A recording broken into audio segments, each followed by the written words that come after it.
Hello, everyone, and welcome in to the stream. 9 days left. 9 days left into the beginning of the 2024 NFL season till we have Xavier Worthy scoring a 62-yard touchdown against the Baltimore footballing Ravens. 10 days until Jordan Love throws for 350 and 4 against the Philadelphia Eagles. It's a great day to be alive. I've got 26 Best Ball Mania drafts left. It is my hope that I do all 26 of those on the stream. I'm obviously not going to promise. I am joined by my great friend, Rich Hribar, today. If you have not deposited on Underdog yet, use promo code Davis. We have a $1,000 deposit match bonus that's happening right now. Rich, it seems crazy. There are some people who just lurk. They just hang out. They just like to see drafts, but they're not locked in. So they got to use the promo code. How are you doing on this beautiful, actually insanely hot August afternoon? How you doing, buddy? Yeah, it's hot here too. But I mean, yeah, we're here. I mean, we're waiting for all these final rosters, all the cuts to be made. We've seen a couple so far today, like nothing really wild. Like Noah Brown was cut, so be it. But we're waiting to see if there's any big surprises. I've definitely got some Noah Brown teams. Oh yeah. I mean, I think we're all waiting to for the Samaj P. Ryan thing. Like, where's he gonna go? Like, which backfield could he potentially ruin? I can't even talk about that right now. I can't even. I've decided that what I want is I want Samaj P. Ryan. I found the perfect landing spot. The Cleveland Browns. Doesn't ruin any of my. Doesn't ruin any. Doesn't ruin any of my. Well, I don't have any Jerome Ford. I got no Jerome Ford. I got no Chubb. I got I probably have 1% of Foreman. Don't have any Nyheim Hines. No reason for that to impact me in any way. That would be cool. We just don't want. I mean, to be honest, I'm just hoping it's not the Chiefs. Like, the Chiefs are the spot that I don't want it to happen to. So, yes. All right. I'm gonna have to open up a different web window to get into this draft. I did something wrong with Karane's new tool, the Sidekick. So it's gonna take a second. So we are gonna vamp for a little bit. Where, if P. Ryan does go to Cleveland, or if P. Ryan does go to Cincinnati, what are we doing with Chase Brown and Zach Moss? Are they just full shadow realm? No. I mean, it'd still be just kind of a whack-a-mole. I mean, the thing we've talked about this on this podcast a few times though, or with you. Like, I've been very hesitant on both the Bengals guys. I mean, we just went through a 3-year period, right? Where the Bengals have had Burrow, and Joe Mixon didn't meet expectations, and he was getting all of the carries himself, like literally getting an 80% backfield share. No matter what you prefer, Zach Moss or Chase Brown, no one's getting Joe Mixon's workload. So, and Joe Mixon was an underachiever on a full workload. So I don't know, man. I felt the prices are fine for these guys, but I haven't really been drafting either one of them aggressively. So it would just be a situation, I think, where P. Ryan would play passing downs. It'd just be kind of a hodgepodge. I don't feel great about any of the guys right now, though, as it is. So, well, you don't feel great. You're a huge Chase Brown honk. Well, I really liked Chase Brown at his old cost. I don't love Chase Brown so much at this cost. He's basically the same price as Tajay Spears. So I moved Pollard. I moved Pollard over Chase Brown, which I was not doing before. I mean, Moss is the one who actually goes to 0 because P. Ryan and Moss are just Spider-Man pointing meme. So who do you think if the Bengals had a carry week 1 from the 1 yard line, who do you think's getting it first carry? Moss for sure. Hundo. Yeah. Well, we'll see. I just realized I just started this, so I would bet on Moss too, though, to at least be the initial guy. But I haven't been too excited about either of the Bengals guys. I think a lot of people are thinking there's a home run guy there. And it could be at ADP, right? Because at least Joe Mixon never costed this. He was never this cheap. But that's the thing is Moss or Joe Mixon in the 8th round, Joe Mixon in the 9th round. Well, I don't think either one's coming close to what Mixon produced. Is my point to it. So, all right, I'm opening up the tab for this draft. We did just get Justin Jefferson at 7, but. Are we just drafting a team right now? We are, but I have to pull the window up because I installed Karane's new tool, the Sidekick, and I did something wrong with managing the extensions. So I have to open up Google Chrome and fire us up the window. So we are going to be there momentarily, but it's going to take me a second because I have to open up the whole other browser, and the browser is moving. And I do have a little bit of both Bengals guys. They're non-zero guys for me, but I just haven't aggressively been. The market's been kind of high on both guys. Is there anything that that we are sitting there right now? Is there anything that you are worried about right now?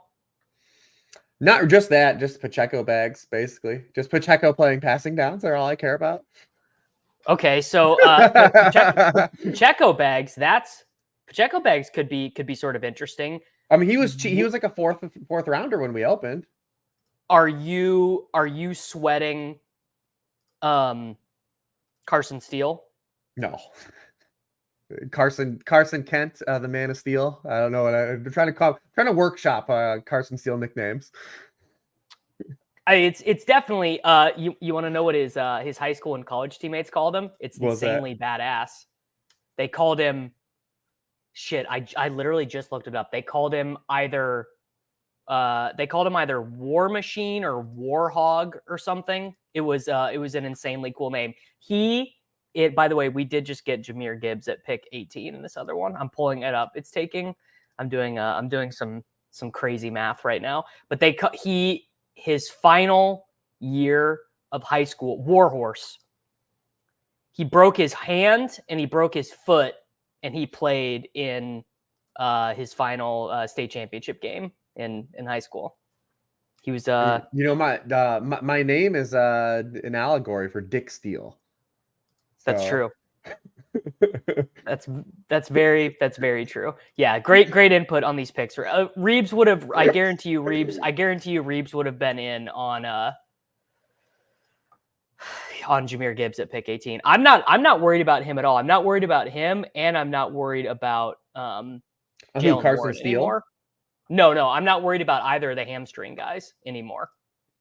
Oh no, they're both gonna be. They both look like they're good to go and stuff. You know, they showed Gibbs on like the weekend, just like running routes, like looked fine. They showed him just like catching passes from Goff. He looked cool, so it's fine. I mean, the Warren stuff. I think this calibrated Warren correctly though a little bit. Warren was a little rich. And not that you didn't want to, he's a guy you definitely didn't want to have zero of either, but like he was going like locked in, like neck and neck with Najee and sometimes ahead of Najee. So I think that this was kind of a proper calibration. Just a little nick to him was what was needed. Yeah. Guys, I'm not going to lie to you. I'm in fucking jail right now trying to figure out how to stream this draft. Oh, I'm just pretending it's not my draft. Yeah. Just tell me who you keep getting. Well, the thing is we got an absolutely sick start, but I now can't figure out how to present my screen. You're a true streamer. You are a true streamer. I am a true streamer. This is Reeves. This is one of the worst things that's ever happened to me. Maybe I can just present my entire screen. I'll just share my entire screen to the world. Everyone can see my texts and my DMs and everything. Tell me about Sharp Football. Vamp for me for 3 minutes while I try and figure this out. Listen, man, I already did all my work. I'm ready. I'm already focusing on week 1 games. They're starting to look at this, Ravens Chiefs game. I'm excited to see, what Zachary Orr does. His first game as defensive coordinator against Patrick Mahomes. I can't wait to see, because he's been like really aggressive. He's talked about blitzing a lot, and like the big no you just never blitz Pat. So I'm really curious to really see how he approaches, attacking, because we know what Spags is going to do. Spags has kind of like been Lamar's kind of nemesis for a little bit. He had the one really good game where they had that game where it was 36-35 where they won the 2-point conversion. But I mean, they've always kind of crushed them. Spags has always been kind of in, Lamar's kind of back pocket here. I think they're 1-4 against Mahomes, heads up. So it's a bummer because these are our two teams, right? How are we going to be able to pick the Ravens in week 1? How are we going to be able to pick the Ravens in week 1? That's so true. I don't even know. All I know about what's happening in that game is that we are going to see Xavier Worthy absolutely smoke somebody. I That's guarantee all you I that know. the Ravens won't have 5 running back rush attempts in this matchup like they did in the playoff game. Guarantee that's true as well. As a, I guarantee you that's not going to happen. I'm pretty sure. No, never mind. I didn't solve it. I thought I solved it. Turns out I didn't. We did just get another sick pick. If people care, when we pull this team up, eventually we're gonna care. We just got Devonta Smith 4 spots after ADP. Reeves, I'm cooking on this theoretical draft. We got Jahmyr Gibbs, Justin Jefferson, and Devonta Smith. So I mean, listen, you've done a great job. I have done a great job. No betting lines. Who is your week 1 survivor pick? That's a pretty good one. Bengals, yeah. Bengals are. Do you think they go with Drake May week 1?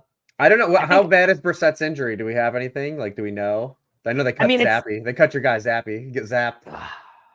Yeah, that was kind of surprising. It feels like if you've got a rookie quarterback, a Jacoby Brissett with an injured shoulder, although they waived him multiple times last year and were able to get him back. They actually waived what's his name? Not Joe Milton, previous Joe Milton, the wide receiver, who is this guy? Malik Cunningham. Cunningham. Yeah. They kept dropping him and picking him up, and then he was going to play some wide receiver. Didn't. Yes. We were hoping he was just going to play at the end of the year, just like they were going to start him for DFS. I picked him up in a fair few dynasty leagues, like where I was trying to tank. And I really had high hopes there. Although I did the same thing with Sam Darnold. I did just get a 2023 or 2025 third round pick for Drake or for Sam Darnold, which made me feel pretty good. A lot of people here want to pick the Raiders week 1 on the road against Harbaugh. Harbaugh never lost a week 1 game when he was in San Francisco. Like a team that definitely is going to play like tight to the vest. Like those are the teams I hate, like in survivor betting against. They're just going to play like 17 to 16 games. Like just keep it close, like and just rely on variance. I, for the good of the sport of football, need the Raiders to be bad. I mean, they're probably going to be bad. Their front seven's pretty good. Secondary looks pretty shaky. This is definitely a team, though, when you look at the quarterbacks they beat last year after Antonio Pierce got that job. I mean, how can you, like, they beat Mahomes in a game where they didn't complete a pass for 3 quarters. They beat Zach Wilson, Easton Stick, and Tommy DeVito were the other ones. So that was my least favorite game in the history of Patrick Mahomes. All right, guys, that's the most stressed I've ever been trying to figure all of that out. That was a Christmas game. That was Christmas Eve. That was a Christmas Eve game. Rich, we are back on the board. You're doing a great job. I mean, that was literally, I cannot tell you how stressful that just was. I just in the middle of that had to switch web browsers, and I didn't know if it was going to end the stream. I had no idea what was going to happen, but I am now back on Google Chrome, Crane, and Sacrilegious. I did something wrong with the sidekick. We will get it fixed. Justin Jefferson, Jahmyr Gibbs, Devonta Smith, and Rashee Rice. Mahomes was still there. So I was like, oh, well, we might just push Mahomes around, but this is a good team. I'm feeling good about this team. No, it's a good start. I have no pushback on any of these picks. How could you? How could you push back against Rashee Rice? Oh, this guy on the turn, playing good. He takes Trey McBride and Xavier Worthy. Is that Reeves approved? No, but that's fine. It's all good. I'm down with Worthy. You were talked about the Chiefs in general. I want all the Chiefs. They're all underpriced. You got to get Chiefs. You got to leave a draft with a Chiefs player every draft. Rich, sadly, this one might be getting thrown out because the 2-hole or the 10-hole just started. AJ Brown, Josh Allen, Jalen Hurts, Lamar Jackson.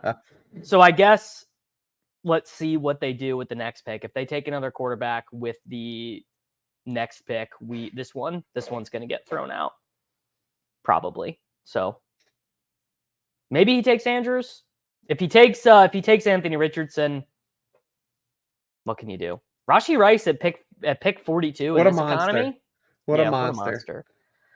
Just came in for the chaos. What no data on him, which means he did not draft last year in Ball Mania 4. All right, we are, Rich, about up. We have Jahmyr Gibbs, Justin Jefferson, Devonta Smith, Rashee Rice. Mahomes is gone. Hurts is gone. So no stacking option there. What do you want to do? Where are we at here? We can do what Mark Andrews just went. I was just looking at Mark Andrews on your screen that I really can't read the words on there, but it's fine. I gotta zoom in. Here we go. We zoomed in. Kincaid, Cook, Ridley, Keenan, Reed, Rashad White, Kyle Pitts. I'm good with Kincaid here, honestly. Yeah, a little bit below kind of where he goes. So yeah, it's fine. I'm trying to work in a little bit more of Kincaid, but here's the real sweat in this draft. We have to figure out what Rhino 2245 is doing. If he takes someone who's in line, yeah. If he doesn't start taking guys 100 ahead of ADP, this is likely not to get tossed. I think that's right.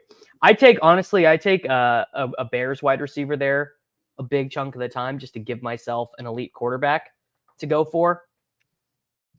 But, well, Caleb's elite to me. I'm down with Caleb too, for sure. Great schedule too. We love it. Yeah, I mean, Kincaid's a guy I was going high early, but it mostly was the Allen drafter. Like the Allen drafter always likes a double tap because they don't like to play the whack-a-mole game with whatever wide receiver that goes later. So you usually see the Allen Kincaid kind of hit. Like you always see Andrews Lamar, right? Like Andrews at that turn at the 3, usually 3-4. Like people will just take Andrews Lamar and push him. The real question is Wednesday, are we going to take Mark Andrews in the 3rd round? Are we going to take him in the 2nd round? Or wait, no. Yeah, no, we have pick 2, right? Yeah. Oh, yeah, we're taking him in the 2nd round, buddy. So Reeves and I are doing a main event with Evan Silva, JJ Zacharyson, and Pat Thorman. We have drawn the 2nd pick.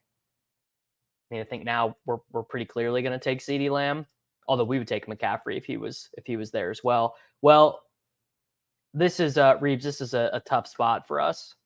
Wide receiver is pretty dead. Running back is very dead. I think I'm JSN here. I could do any of those. We could do Mixon for Rashee Rice bring back. No, I'm not taking. We already have a running back. I think we do JSN. That's right. You took Gibbs. Yeah, that gives us another quarterback. All right, so we are Justin Jefferson. So we've got Darnold live. Gibbs, we've got Goff live. Devonta, Hurts is already gone. Rashee Rice, Mahomes is gone. Kincaid, Allen's gone. JSN. We added another quarterback in. Maybe this is a leak in my game, but if I take a running back in the first 2 rounds, I'm probably not taking one again for a while, to be honest. I do like a Breece A-chain start or a Bijan A-chain start is pretty hot, to be honest.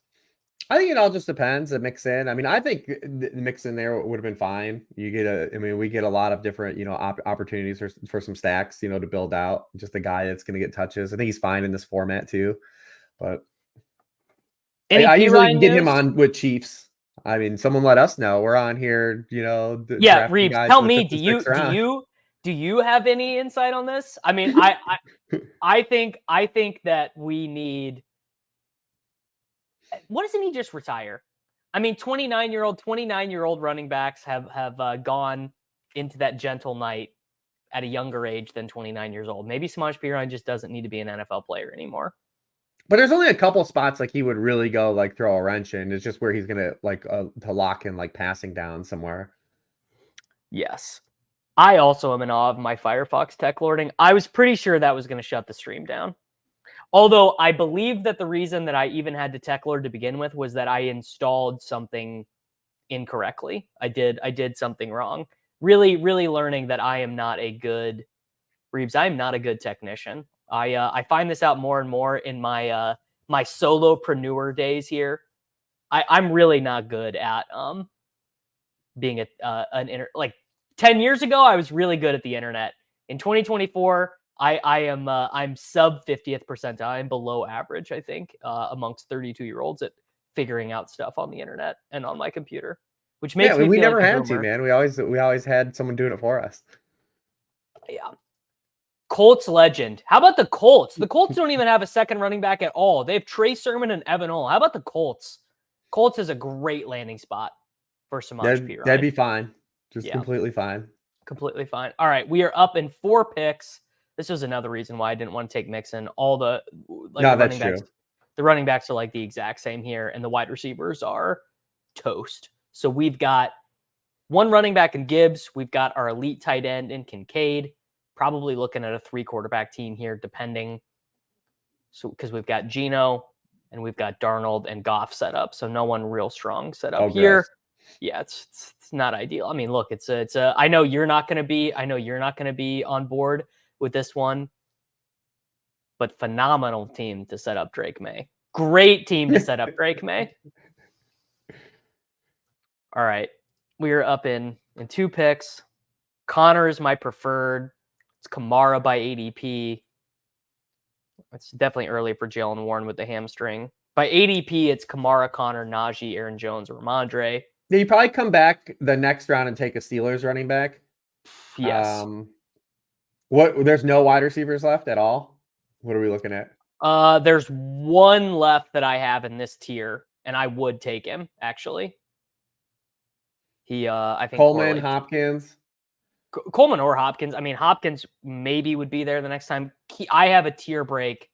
I would rather take one of the Steelers running backs coming back. So do Coleman now and then push running back? Well, we have Kincaid. Yeah. I got no issue with this.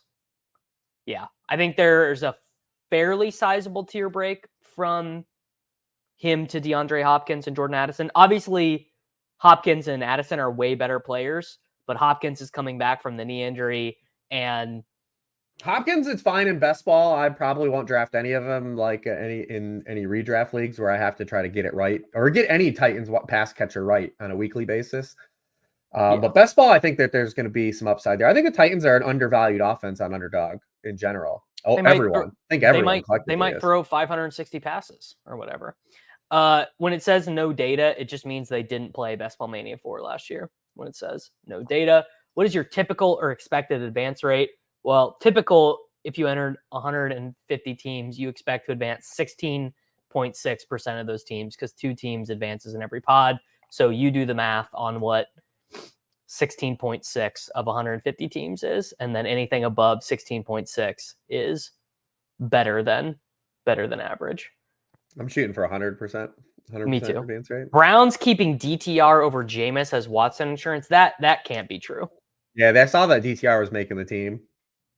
I mean, maybe they keep I could see that happening. They keep DTR and Winston.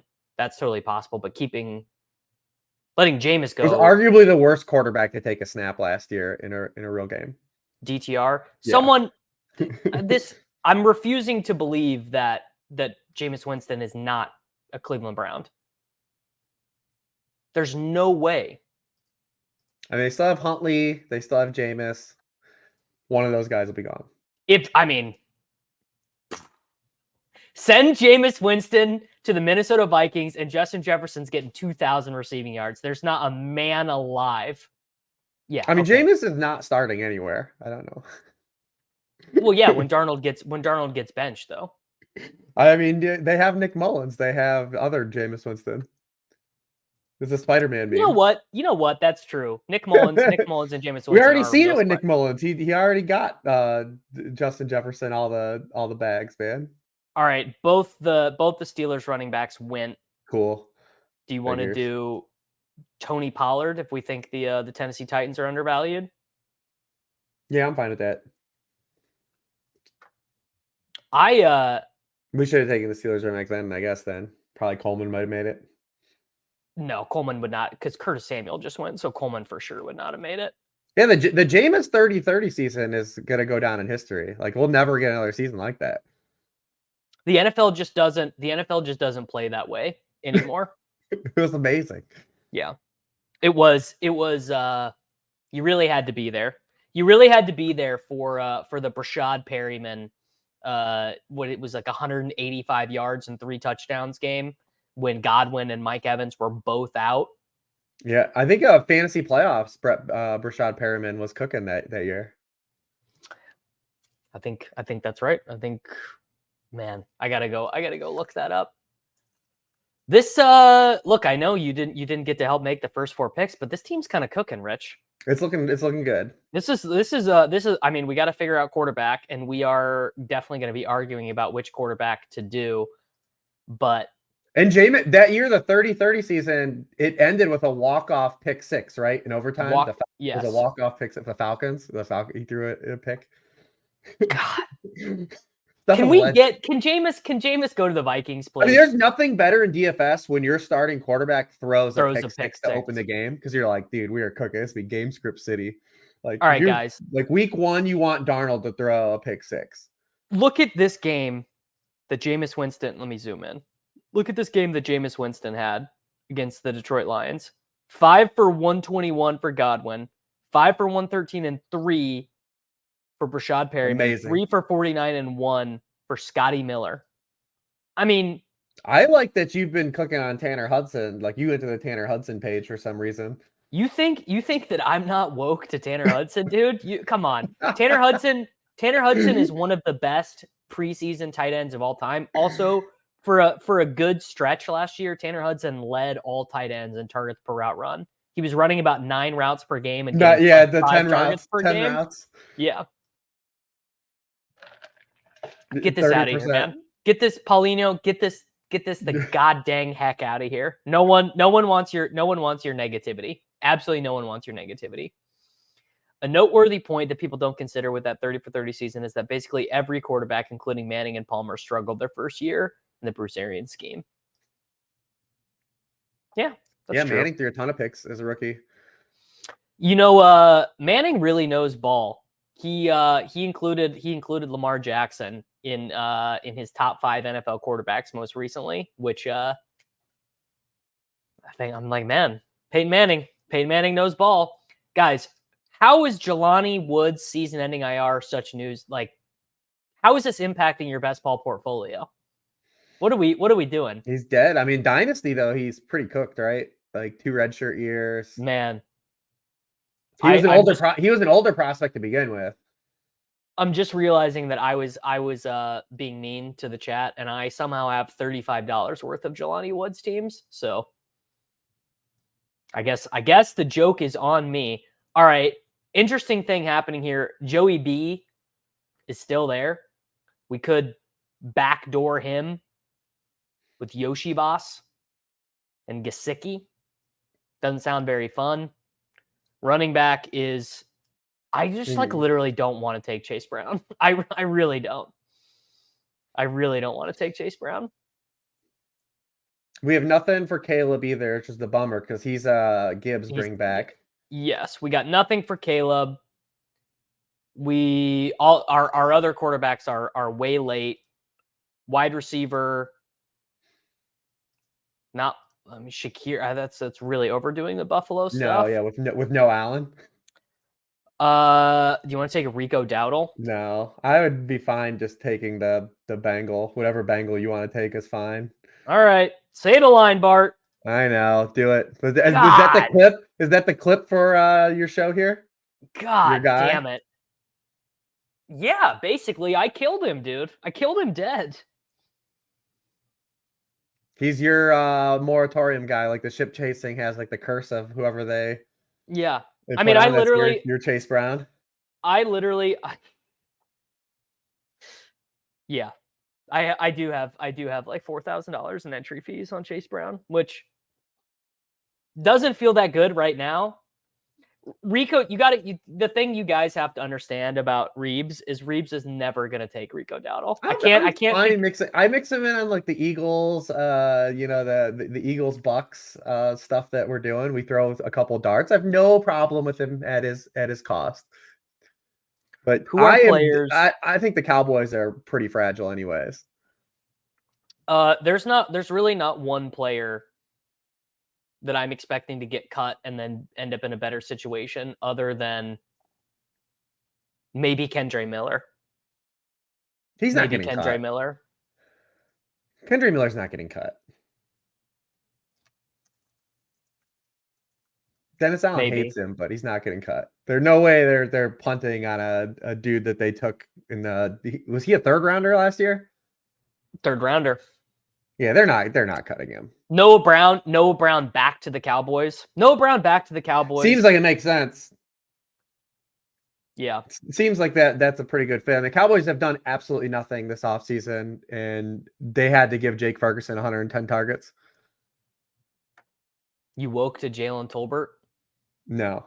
But I have no problem if you're. I have no pushback on any of your guys' like dart throws. Well, Jalen Tolbert is not a dart throw anymore. Sadly. But they're not cutting Kendra Miller. I would be surprised if they actually outright release him.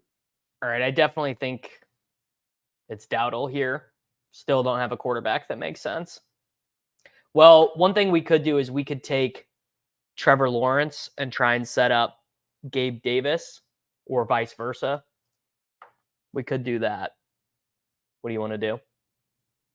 That's fine. You want to do Dowdle or you want to do Gabe Davis? I would do Gabe instead of Dowdle. Okay. I think I unironically am kind of back in on Gabe Davis. He's fine. He's in this type of format. He's completely fine. Everyone's already ad nauseum let you know how many end zone and red zone targets the Jaguars have vacated. He's definitely be in play. He's going to be in play for those. We are not going to. Well, actually, no. I was going to say we're not going to get him because the Kirk and the Ingram drafter are to our left, but the Kirk drafter has Kittle and Purdy is still on the board, so maybe we will. Who is going to play? Running backs are fine. Running backs are fine. Who is going to play wide receiver for the Broncos? A bunch of dudes and Cortland Sutton and Marvin Mims. The thing you don't forget is like the Broncos have no intent on playing anyone outside of Cortland Sutton like a full allotment of snaps. They're going to rotate all those guys like they did last year. They're all going to rotate. And it's a shame that Marvin Mims has become the new Robert Meacham and Devery Henderson, but you have to remember. Oh my God. You really threw me back, man. You really just took me back. You have to remember if Sean Payton sells his soul to draft you, it's probably a terrible pick. It's like the Kyle Shanahan curse of death, right? Like he sold his whole draft to get Troutman the 1 year. They sold the whole draft to get Mims last year. Like it's any person he trades up for to get. It's like when Kyle Shanahan's like thumps the table, like go get me Joe Williams. Yeah, they're going to rotate all those guys, though. Reynolds is going to play. Like, they're all going to play. Yes. Which means that Mims is going to play, too. Yeah, they're going to rotate. But, like, no one outside of Sutton is going to have, like, a plus, like, probably 80% dropback share. I would not roster one Broncos wide receiver, including Sutton, and managed. Yeah, they're going to be on one of the slowest teams in the NFL. They were one of the slowest teams in pace last year. They're going to be slow. They're going to rotate wide receivers. They're probably going to be a bottom 8 scoring team, bottom third of the league in scoring. It's just a bad situation. Like people are trying to crack this code, but Sean Payton's just going to give a bunch of frustrating touches to people. Like none of these Broncos are like, especially in your home league drafts. None of these guys are worth drafting in your home league draft. It's like he gets instant buyer's remorse. He just like he drafts a guy and then he's immediately like he stinks. Also, this could definitely be the answer. Double stacking Broncos running backs with Bo Nix. Just play the dump off game. I mean, Sean wrote a great article this offseason, like just totally fucking A, dude. Trevor Lawrence goes why? Oh. I should have realized this. This is on me. Justin McMahon to our left he's auto drafting. He auto drafts all these teams. So that was idiotic of me to not put that together. All right, now we are in a bit of trouble at quarterback because that is like the last guy. No, we got Gino still.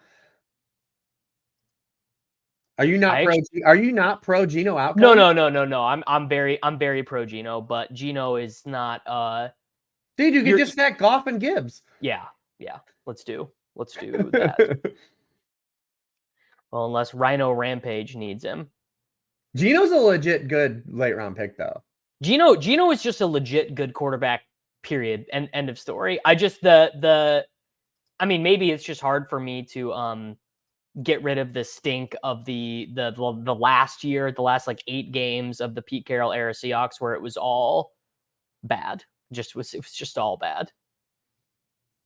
Gino and DFS week 1 is going to be a thing while everyone's playing Sam Darnold, which I have no problem with either. But Gino in week 1 against that Broncos defense has done nothing to upgrade, really. Bad. Like, it's going to be a bad unit again. And we're going to kind of get to see, everyone's going to be like waiting to see what the Seahawks do with Grubbs. Like, especially DFS, that week 1 home game against the Broncos, like, I'm going to be throwing a bunch of Seahawks lineups out. Like Gino, JSN, probably avoid DK versus P2, the only good defender that they have in the back end. But maybe like Gino, JSN is like a cheap stack. Could be something real nice there. Yeah. I bought all the way back in on JSN. I started out being like, oh my God, JSN, why are the slappies pushing JSN again? And now I'm just sitting here like, oh wow. Yeah, JSN, second year breakout. It's like obviously happening. Buy those year 2 receivers, man. It's always been the little cheat code. That's the other thing is I'm like super buying in. Kind of week 1 too is interesting for DFS, especially kind of with Sharps has been kind of on the shelf all preseason. You get that home game against the Broncos. Ken Walker is looking good. Looking at those DFS, looking at some week 1 DFS already. If Sharps is out in that game, Ken Walker. He's going to be massively owned for sure if there's no Sharps. But yeah. All right, probably need a running back here. It's kind of a spot of the draft where I don't really care that much about ADP anymore. We could. We're fine. Running backs are fine still. Yeah, there's not really. What running back do you want? We'll do you want Sharps? Throw some darts Chandler, out in these streets. Algier, Dobbins. What are you thinking? Yeah, all those guys are fine. We could prefer Jalen Wright, but we don't have to take him yet. I grabbed Hubbard would have been fine too, just for like early season run out stuff. I think I'm philosophically opposed to taking Chuba Hubbard because he can't score points for you in the good weeks. He makes sense on this roster though, because we want some early points. He does make sense. Terrace Marshall waived. GG, well played, buddy. All right, let's see. Okay, the Chandler pick correlated with Jefferson. I've gotten more. Did you take off? You took off?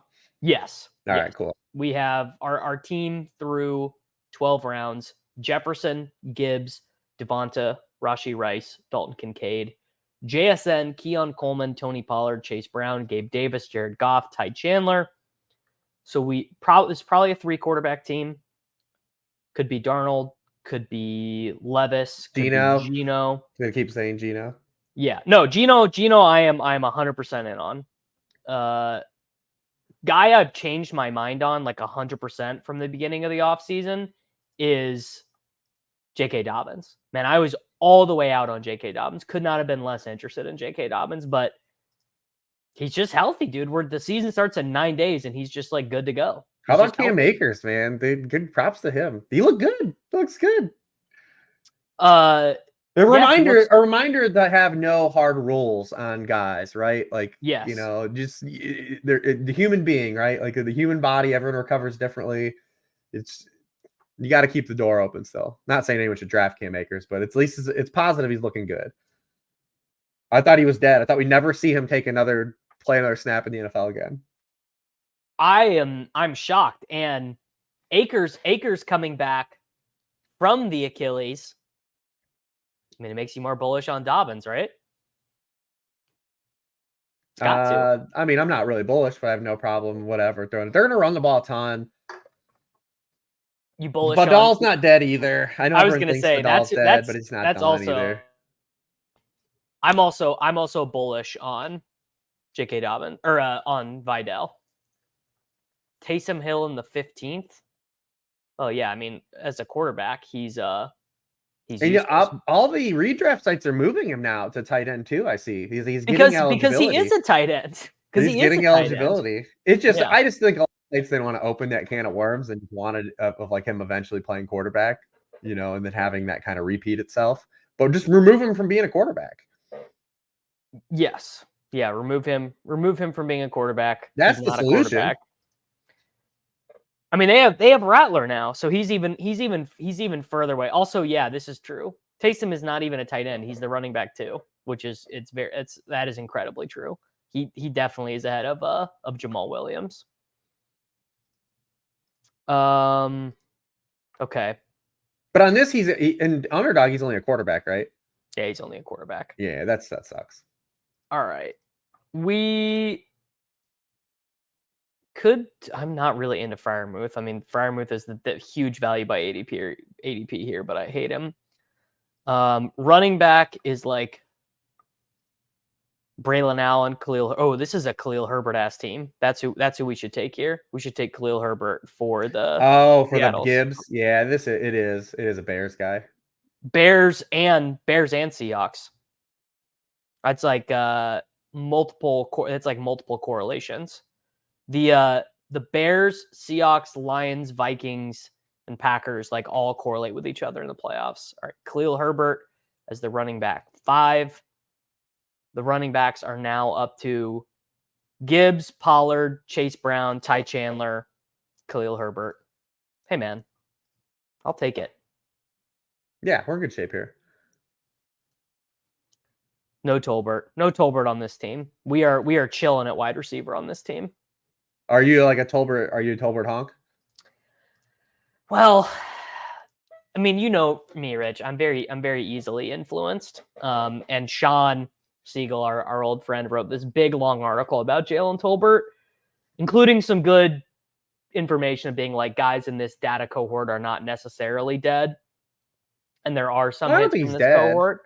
I think the Cowboys in general, though, I mean, Dak Prescott threw 10 touchdowns over expectation. Like he's like that. They're due like a world of passing touchdown regression. Lamb will be fine because he's going to get so many targets, but like the ancillary jamokes on that team, I think are hard. It's hard to find like a real path for those guys. All right. So the long story short is that Dak is very high on Tolbert is really the TLDR is that they worked out together all off season. But I am very worried about this. This is a large counterpoint. A large counterpoint is that Tolbert had 0 receptions in the playoffs versus Green Bay. I mean, people are doing the Brandon Cooks thing again. Brandon Cooks has had 2 seasons of under 700 yards at age like it's the Allen Robinson thing all over. Like these guys never bounce back. Like how many people have had 2 years like Brandon Cooks and then at age 31 just like are good again? You good with Geno? Yeah, definitely. All right. I didn't double check the bye weeks there. We're good. Like we just lived a season where Jake Ferguson in year 2 out targeted Brandon Cooks by like 40 targets, and like people are talking themselves into Brandon Cooks again. Could not be me. Yeah. Vacated touches for Pollard could result in increased touches for the Jamokes. I mean, sure. I'm sure the Dak and Tolbert Dak's had, right? Like it's the worst offensive line. It's the worst set of skill players he's had. It's the worst set of running backs that they've had since he's been there. Like this team is fragile, man. The Cowboys are a fragile team. Wow, Desmond Ridder cut. Hate to see it. Maybe so. No one wins the Rondale and Ridder trade. It's a complete wash. I think I had. I mean, I know I had a bunch of Rondale Moore teams when he suffered his season-ending injury. Tough scene. Yeah, I mean, the Cowboys are just a team. I have no problem with Lamb, obviously, because he's just going to get 175 targets. So, but the rest of the Cowboys, I'm pretty hesitant that anyone's gonna like really hit. Ferguson's fine. Every time I talk about the Cowboys on the stream, it's always this. It's always the Cowboys are going to stink. The Cowboys are going to be 0. They won't be 0, but I think that they're very fragile though. You're buying in on a lot of what, like Dak threw 10 touchdowns over expectation last year. 10. You don't lead the NFL in passing touchdowns unless you get lucky. That stuff tends to course correct very quickly in the NFL. You would expect Dak in general to throw more touchdowns than expected though. Like in general, you would say. Well, they also had like a terrible run out. Like Pollard was just completely terrible at the goal line last year. He was just ass at the goal line. That's. I mean, that can't be overlooked. I don't think. It's just how bad they ran at the goal line. The difference in the Cowboys from last year and this year. I mean, yeah, I guess Zeke wasn't on the team. Yeah, it's all the regression that is due. They massively overachieved. The defense is going to be worse. I mean, you don't have Gilmore, you don't have Bland now for 6 weeks, and you have Diggs coming off of an ACL. Like everything is bad, worse on this team. You ran back something you outkicked coverage on.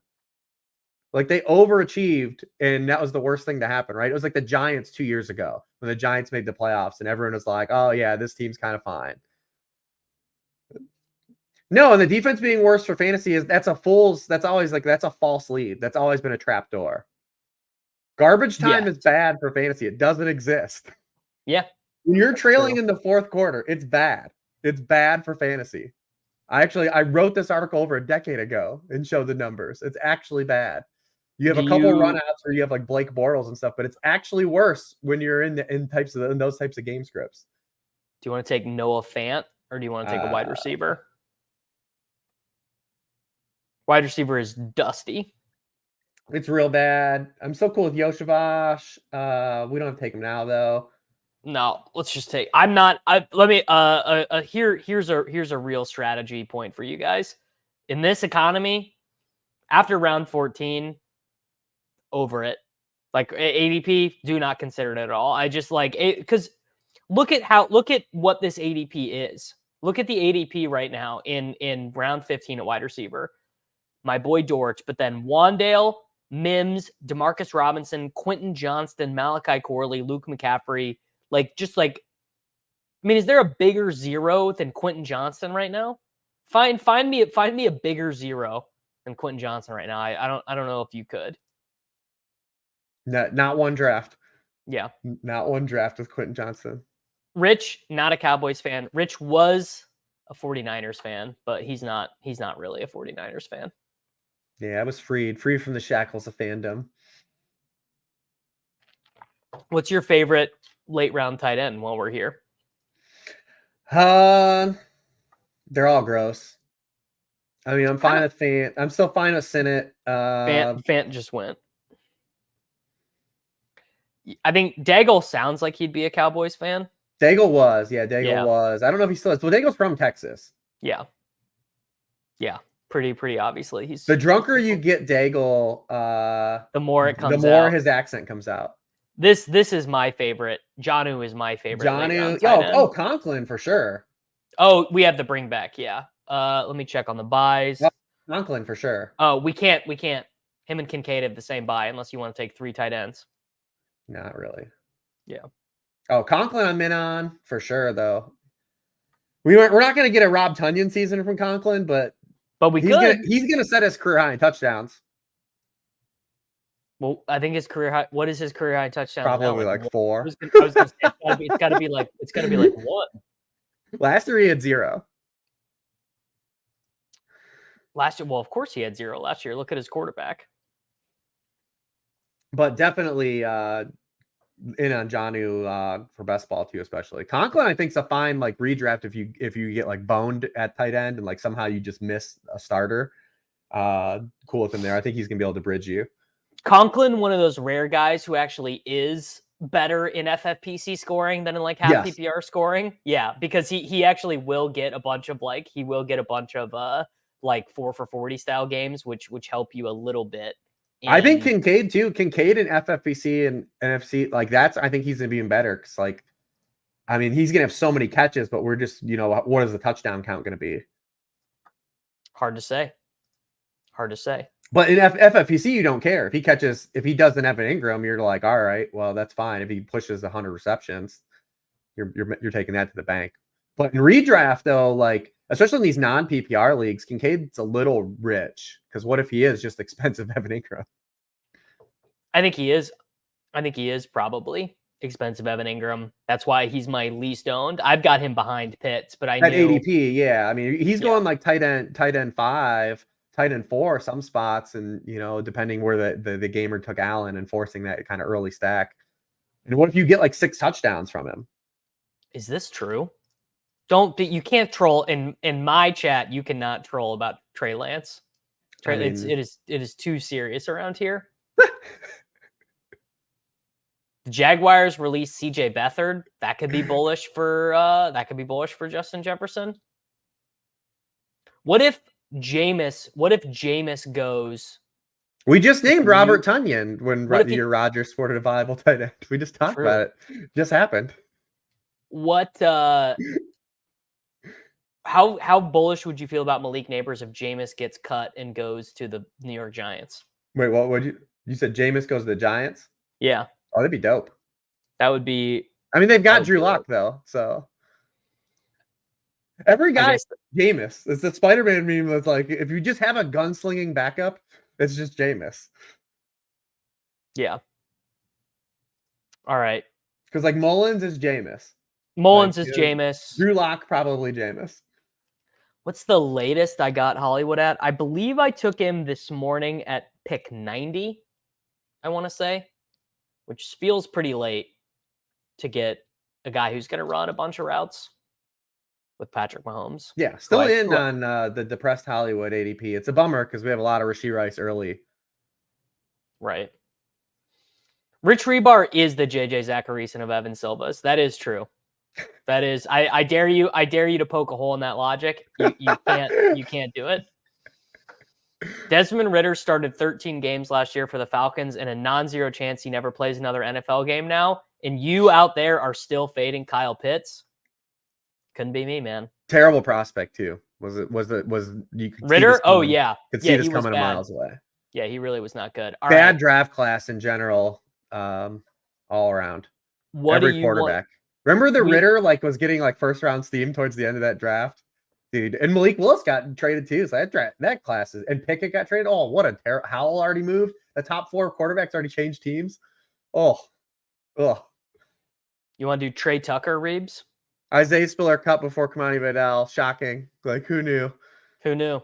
Twitter cut like 4 guys that had no shot at getting cut this year. Remember when Javonte Williams got cut to open like 5 weeks ago? I was part of that problem. I was the one spreading that rumor. Absolutely insanity. I'm gonna take Trey Tucker right here. Good with that? Yeah. Oh, of course, dude. I'll never push back on Trey Tucker. Imagine Jameis goes to the Raiders. Imagine how lit Trey Tucker would be then. I've drafted, I think, 3 teams on this, and I think we've taken Trey Tucker on all 3. I liked Trey Tucker conceptually anyway. And then I watched him catch that first bomb from Minshew, and I was like, I got to spend the next 3 weeks drafting this guy in the 18th round every single time. I've been here. Him and Jalen Hyatt are like my top 2 18th round picks, and Jalen Hyatt's probably dead, but he's going to catch at least one long touchdown. He's going to make my lineup once. I'm Malik Washington now. Malik Washington is my 18th round du jour. This is so true. Someone just said. I was trying to read that. Yeah, I was trying to read the thing. I saw something about. Why?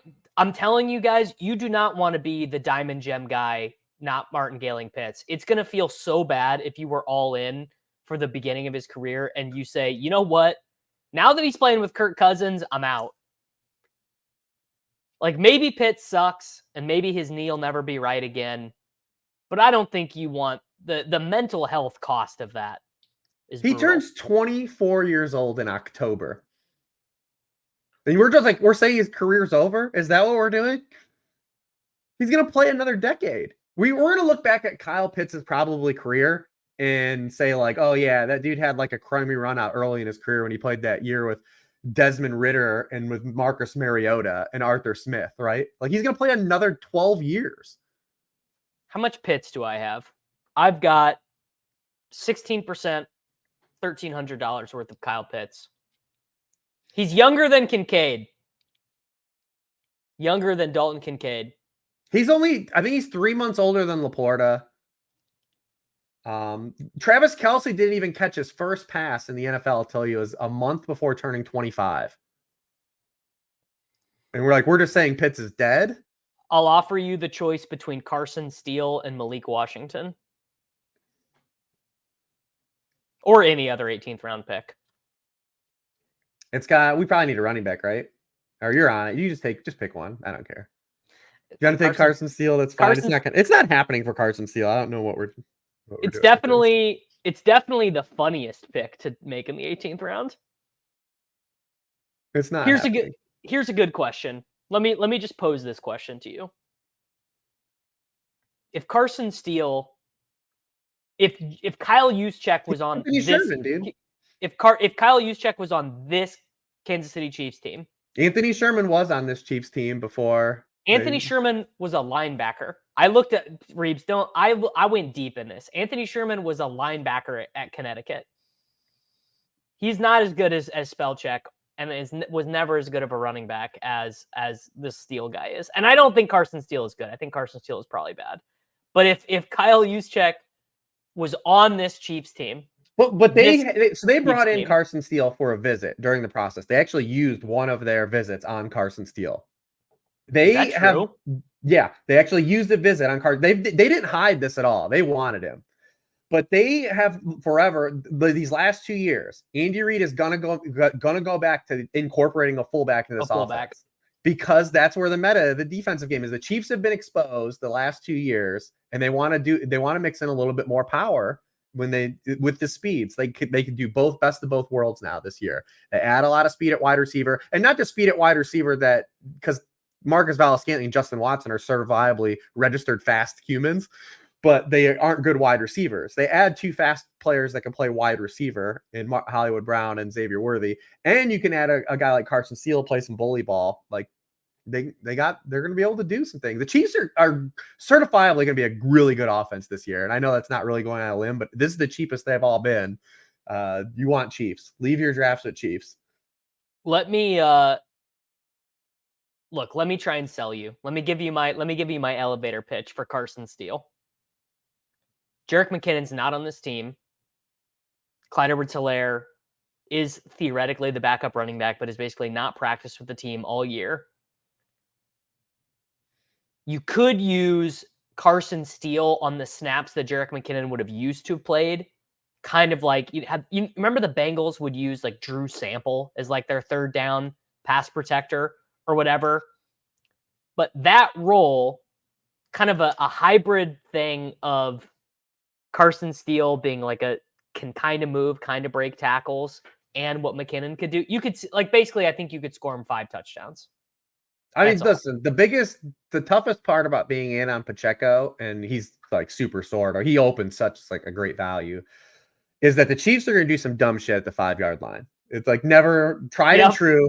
Tried and true. The thing that's going to offset it is they're going to get to the red zone a bunch of times. But the Chiefs, no lie, are like, we're going to get a Jared Wiley's going to have 3 touchdowns probably this year or like some shit. It's always going to happen, man. Always going to happen. You're telling me that Andy Reid doesn't have a play designed where the rugby guy pitches the ball 100%. To Mahomes and then Mahomes throws it behind his back to Carson Steele? You're telling me that's not Andy? Like Andy, the NFL created a new kickoff rule. And Andy flew to New Zealand to find a guy to exploit the new kickoff rule. This is what he lives for. This is what fucking gets him out of bed in the morning. I mean, the Chiefs are going to do. There are some the rando Chiefs touchdowns always happen. This is just something you live with. It's something we've accepted. Correct. All right, let's recap this team. We did Justin Jefferson in the first round at 1-7. Beautiful. Jahmyr Gibbs at the 2-6. Beautiful. Devonta Smith at the 3-7. More value. Rashee Rice. It's actually way after his current ADP. It's a good team. Kincaid, JSN, Keon Coleman, Tony Pollard, Say the Line Bart, Chase Brown at the 103. Gabe Davis. I did not realize that J-Mac was auto-drafting to the left. So we take Jared Goff. I still don't mind the Gabe Davis pick, though. No, the Gabe Davis pick is fine, but I like him better. Obviously, I think this team would just be a little bit better with Trevor Lawrence than Jared Goff. Khalil Herbert. You think so? Have you heard about all the indoor games the Lions play? He doesn't play. Two more than last year. He doesn't play outdoors until That's my favorite thing about it. week 16. I'm also realizing though, Carson Steele, hand up, should have been Justin Fields. Should have been Justin Fields, actually. He's a better pick than Carson Steele in this team. Ty Chandler, Khalil Herbert, Geno, Yoshi Boss, Jonnu, Trey Tucker, Carson Steele. So there we go. Chipper. That's a good team. Fine. Geno and Goff will be fine. You know what's funny, ironically, is Pete and I did when he was trying to push for 150 that last week, and I came on and did a show with him, and we drafted a Geno Goff team, and it was knock on the door for the final week and just missed of getting in. It had like Laporta, it had like a Goff Laporta backdoor stack. It was his only Zach Moss team. Only Zach. Wow, Zach Moss. That's how you know you're drafting late in the season. All right. I was in on Zach Moss last year as like the dude because Taylor was holding out. And remember Taylor wasn't signed yet. No, who started for them in week 1? I literally it emptied my brain. Zach Moss? No, it was not Zach Moss. It was someone who was awful. No, all right. Oh, Deion Jackson. There we go. Deion Jackson. He was brutal. He fumbled twice, I think. I think he fumbled twice in the game. Yes, he did. Reeves, I'm going to do another one. Do you need to get out of here? I don't need to. I mean, I can hang out for a little bit. Okay. I mean, it's just me pushing off actual work. I was going to say that I know you need to be writing right now. And now if you hang out here, you don't have to write. I also need to be writing. Well, this is fun because I'm gonna hang out with you all week because we draft our main event tomorrow. Tomorrow? Our main event's tomorrow night. What time tomorrow? 7, right? Okay. I'm also in. I have a high stakes draft tonight with Leone. Fuck, dude. Life is just this week before the season starts is just insane. All right, beautiful. We get another high pick. We get the 103.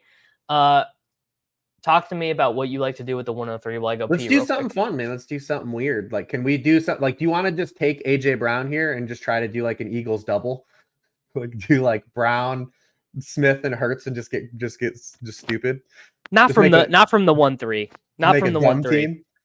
We can do. I will do a dumb team, but I'm not wasting a potential Tyreek or CD pick. All right, fair enough. At 1-4 or 1-5, you could talk me into it. I think that is sometimes when you do the 150, you want to do something wild. Look, we could do something insane in this draft. I really do not care. We can do. We could pull some. We could do Tank Dell and Diggs at the 2-3 or something. Like we could do something.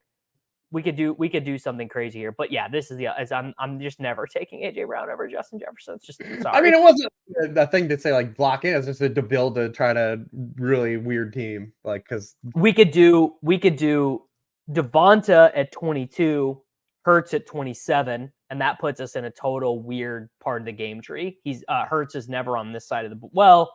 I guess sometimes he goes to 46. We have 1, 2, 3, 4 no Badgers in here.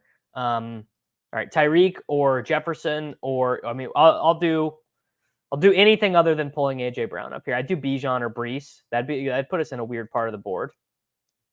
All right, let's do Bijan. Okay, folks, this is the only time you're going to see this on the stream. Yeah, let's do something different. This is going to be me doing something different. I'm taking a player over Justin Jefferson right now. Everyone, remember where you were. Reeves, give me your good 45-second sell on Bijan Robinson while I go pee real quick. I think everyone knows while David's going to pee that he's just in like that Todd Gurley-esque situation, right? You're looking at Zach Robinson. They've already run the second most 11 personnel in the preseason. We know it's happening. I saw that young beat reporter put out that we were going to see them guys combine for 500 carries when they combined for 400 carries last year. That's not going to happen. And you get the receiving work. What we're looking at now is probably try to build some kind of unique like stack in Here we can do what they have Washington. We do like a Jaden Daniels kind of stack in here. Yeah, the honey Dijon. My son bought the Dijon. Bijan was not a fan of it. I actually didn't try it. He took it to my brother-in-law's, and I didn't have any, but he did buy some. He purchased it because he took Bijan at his first pick last year and bought the mustard. But this gives us something we can do because Washington is fun team to kind of stack because you can do that Atlanta stack, and then they have like Cowboys stuff that you can try to do. Oh, Washington is super fun, especially now that because everyone's cheap. Everyone's cheap. Yes, I am streaming this draft with Leone tonight. Always a good drafting. Actually, drafting with Leone Reeves very similar to drafting with you, where I get pulled to the center. I get on guys that I would normally not be on, and although I was going to say my teams with Leone have generally been very good, we as a group have not been very good in the FFPC main event. You got to have that balance. But our main event teams have not been very good. I think we won our league. We won our league once, right? What's funny is we keep building. We did back-to-back anchor builds and absolutely smashed on like our RB2 picks, and still like I'm trying to think what bricked us last year. Cooper Kupp, right? Yep. Yeah, Cooper Kupp bricked us. And we were like, we got him at 109. We had Jerome Ford last year. We had Jerome. Yeah. We took Jerome Ford like in the 16th round. 2 years ago, we took Miles Sanders in like the 9th round, and that was your Miles Sanders smash. We had Kelsey and Mahomes in 2021. Yes. And we started Cup Pollard, which Cup Pollard, yeah, disaster. Was there a worse start to a high stakes there draft was no last year than Cup Pollard? There's got to be no way. You're dead. Yeah. You're just trying to claw out of the depths of Hades and just try to tooth and nail. And Pollard was actually the worst kind of pick because you never benched him. Like if he just got hurt, it would have been better. Yeah, you just have replacement value. You just got 11.2 points per week or whatever. You just bench him, you move on. But he was the worst kind of pick because you never benched him. It was the same thing with like Garrett Wilson, right? Like Garrett Wilson got dragged because you couldn't do anything but start Garrett Wilson. Like you're just like, son of a bitch. What are we gonna do? I mean, I probably had some teams get killed by the combination of those players. Yeah, really brutal. Okay. All right, we already did our one weird thing. Nah, we can keep doing. We can keep doing weird shit though. Yeah. Someone, John Boy Beats came on the stream on Sunday and mentioned this to me. But if you bring the Texans wide receivers up to this turn right here, then you can do Lamar Andrews at the 4-5, and you've got like a crazy team, which is sort of interesting. I'm for it. I'm all about doing something unique. Well, I guess that with Bijan is a little bit less unique because you can get that on the right. Well, you can't get that with Lamar and Andrews. You can't get it with Lamar and Andrews. Yeah. All right. Stephon Diggs, welcome to the team, brother. We should have bet on Dell. We should have bet on Dell. We'll be able to take both of them. Oh, that's right. We didn't get Collins. I thought you took Collins Diggs, but Collins is already gone. Yeah, Collins is already gone. Yeah, let's do something crazy. Yeah, that is actually fun. I think this is a great way to do weird shit that is not bad. Like this is weird. But I mean, come on. You're telling me it's insane that Stephon Diggs scores more points than Malik Neighbors? You're telling me it's insane that Tank Dell scores more points than Mike Evans? There's no way.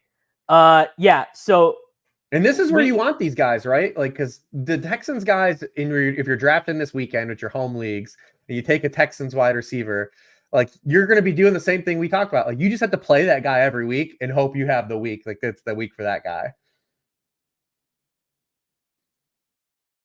You're muted.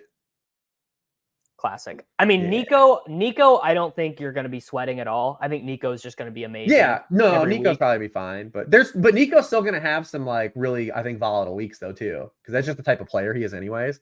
Yeah. Yes, this is what we're doing. We are building a right-sided team on the left side of the board. So we moved Bijan up. I mean, definitely is not insane to me to think that Bijan could score the most points in fantasy football, right? I mean, Yeah, that there's feels definitely in that range of outcomes. Like he has the Todd Gurley run out. Was basically I said. Like you get he's got one of the best offensive lines in I was football. going to say he's got Todd Gurley's old offensive coordinator, right?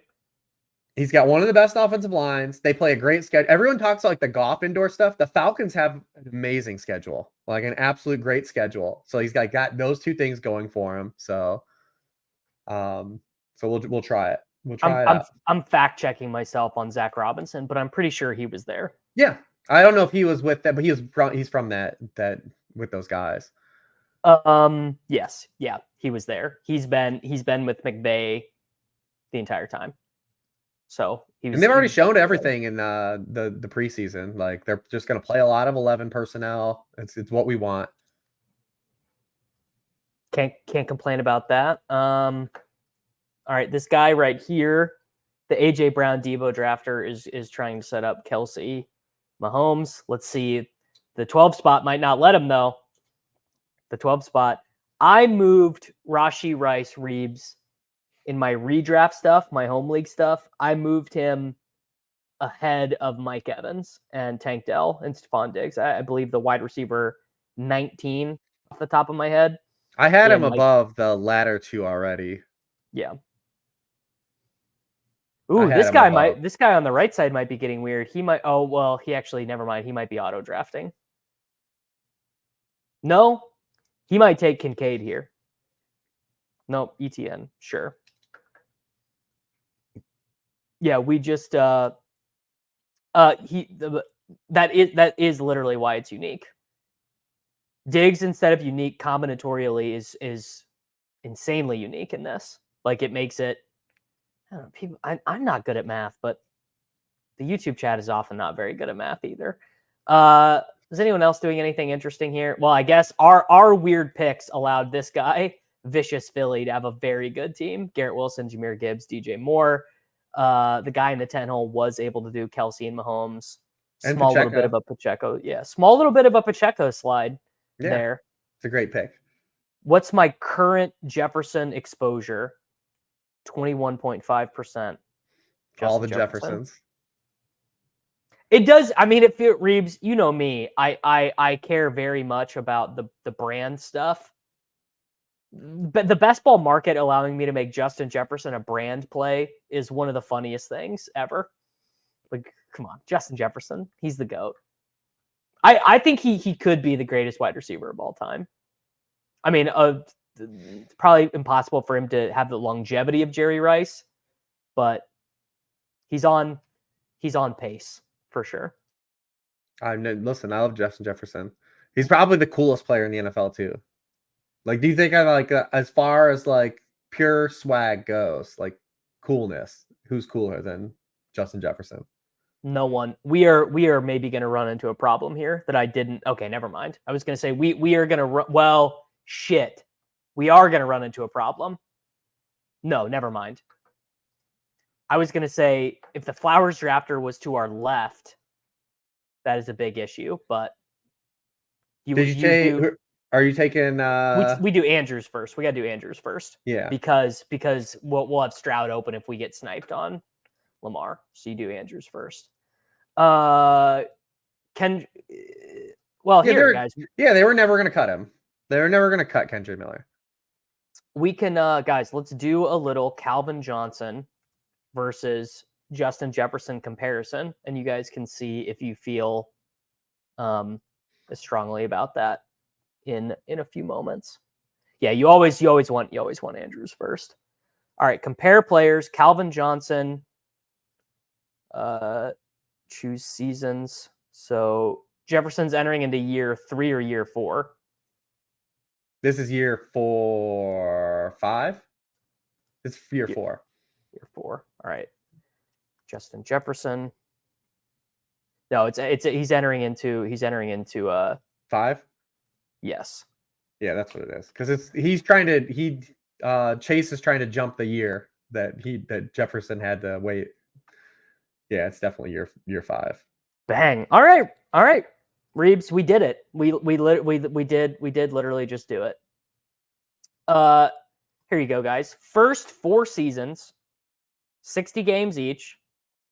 Justin Jefferson, 192 more receptions, 1,800 more yards, fewer touchdowns, to be fair, fewer rushing yards, to be fair. They did both go, and about 150 more fantasy points the first 4 years of Justin Jefferson and Calvin Johnson's career.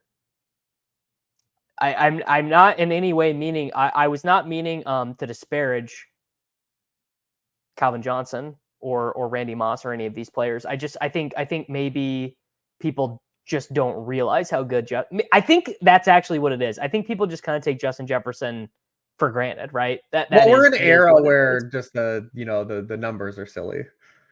So a lot of people are probably, factoring in that. I mean, he had, 2 years ago, he had 1,800 yards, right? Because he was the first guy. Last year, it was Tyreek flirting with 2,000. But 2 years ago, like Jefferson was kind of like, could Jefferson get 2,000?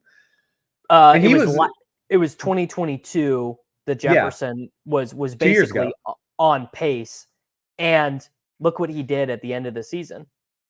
15 yards, 38 yards. I mean, he really could have just gotten it. I remember that was it, yeah. Well, these games didn't matter. I don't remember what it was, but these games basically didn't matter for the Vikings, but he absolutely could have gotten it. It's JJ's immature nature. Buddy, I would love to be immature and to be the best literal person in the world at my job. But what is immature? Like immature, like playing, like what has Justin Jefferson done? Like he's never even like we even had like any Justin Jefferson tantrums, really. It's because he hits the gritty. It's because he hits the gritty. He wears Spy Kids glasses. He's having the glasses are so cool.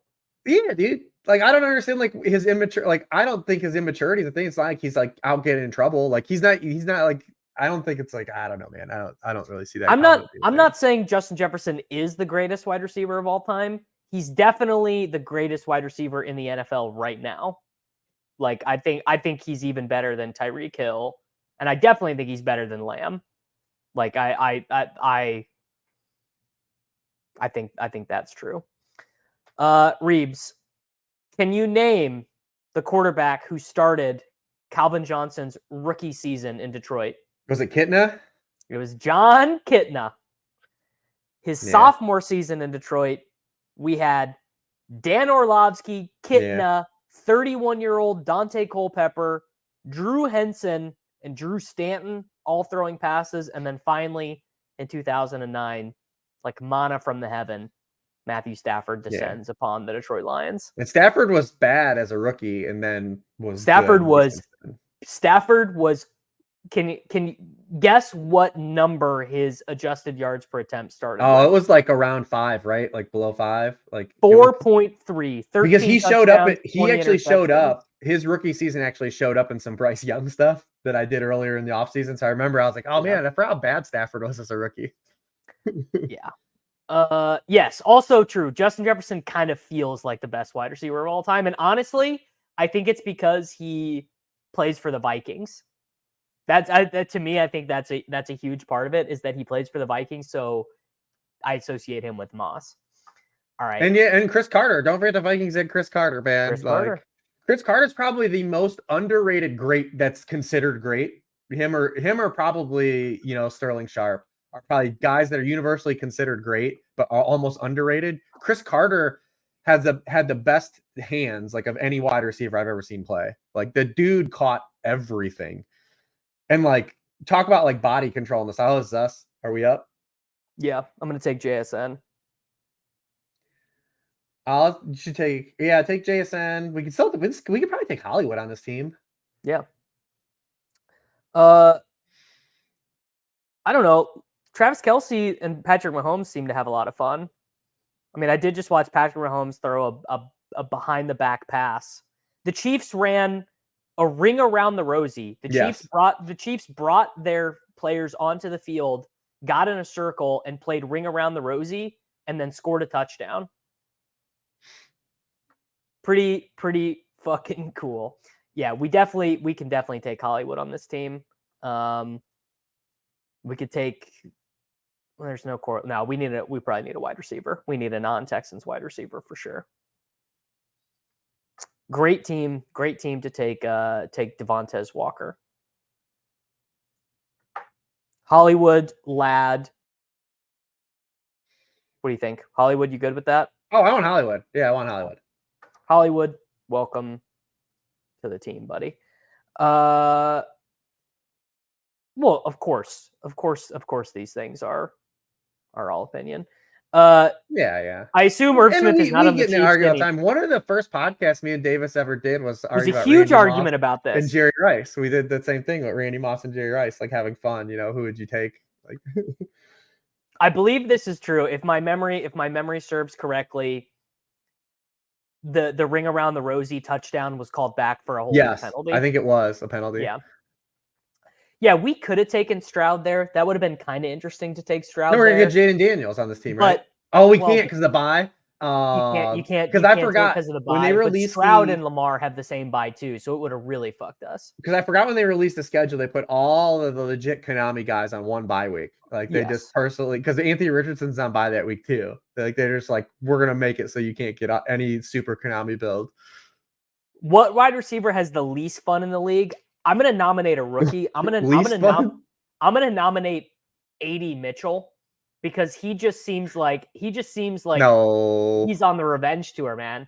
Picking 10 because 10 wide receivers went ahead of you is so cold. Yeah, Devontae Adams out in Siberia, he's not having very much fun.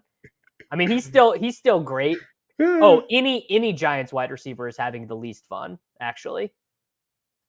That's a good answer. All right. What's going on here? Sadly, this is not a Drake May team. This is not a Drake May team. Oh no. Anything from Gen Z makes no sense to Drew. All right, well, have fun, brother. Gen Z kids are big on the best ball. Drew. Yeah, this is what really stabs the knife for me. This is that Knicks and May have week 14 buys, so I can't even do Lamar. How do you pay money to get your team sauced? I think there's literally just a button in the chat. I have to pull it up on my phone to look, but there should be a button that just says super chat. That's how you do it. Yeah, MFL 10s. You forget. Everyone forgets the glory that was MFL 10s. I loved MFL 10s. Yeah, I think Daniel Jones. I think non-confident Daniel Jones is the worst starting quarterback in the league right now. Maybe not old Daniel Jones, but the version of Daniel Jones that watched America watch Hard Knocks and have his bosses say he sucks at his job. I think that for guys that are going to start week 1 and we remove the Patriots situation, let's go just I guess he would probably be on the list. Him or Russell Wilson. I cannot believe you are such a fucking Drake May hater. I'm not a Drake May hater. He hates Drake May, dude. I am fine with Drake. I have a no Patriots policy for fantasy football this year. I've explained this to Davis already. I can't. I mean, I couldn't possibly be less on board. I really couldn't. I have a no Patriots policy. I want no 2024 New England Patriots in fantasy football. Oh, Daniel Jones is not as good as Bryce Young. Yeah, no way. Daniel Jones is bad. He's got no good results ever. I will say this about Daniel Jones. This is by far the best wide receiver he's had to play with his whole career. If you look at the guys that he's thrown the football to over 100 times at wide receiver, it's 3 dudes. It's Darius Slayton, Golden Tate, and Sterling Shepard. So we're actually giving him a shot in year 6 of Daniel Jones' experiment is finally getting a legit wide receiver to play with. So at least willing to see what he does. And 2 years ago, Dayball did coax out the best version of Daniel Jones we've seen. So I'm at least willing to keep the lights on for his athleticism. I do think that he's shown us enough bad football, though, to say the odds that he's a good football player are probably pretty thin. Daniel Jones is probably worse than Minshew. I don't know. I'd rather have Daniel Jones. Sure. I just took Tony Pollard. But I think Daniel Jones has showed us enough to probably at least like we know that he's probably not a good quarterback. Like even if we keep the lights on, that they can smooth some things Why out. would this have so much upside? Why would Jones? But like Jones gets there via rushing. Well, and it's Jones off an ACL. That's the thing. It's if we were gonna have like all this bankable rushing from Jones, I might be able to say like we could get there. But all of his best fantasy weeks to this point of his career have largely come off of weeks he has rushing production. And I just don't know if we're gonna get any of that with the ACL. Daniel Jones turned Darren Waller into a SoundCloud rapper. We got a real choice here. Dobbs gives us some more wide receiver points. I can't do Chase Brown again. It's got to be Brian Robinson. Yeah, it's definitely Brian Robinson for sure. Oh, for the correlation. Yeah. Yeah. Okay. I was gonna give myself a conniption there if I took Chase Brown. I need to. He's a guy though. Like I keep saying, I brought him in my chat last week. I just feel like I'm too low, and maybe because he's just not my type of player. But like I just feel like I'm too low on Brian Robinson. Like there's definitely an outcome where Brian Robinson has like 8 to 10 because his name is Brian Robinson. It's true. If his name was Zamir White. But Brian Robinson is literally Najee Harris like 2 rounds later. I wonder if Daniel Jones's career YPA is as good as Mac Jones's YPA last season.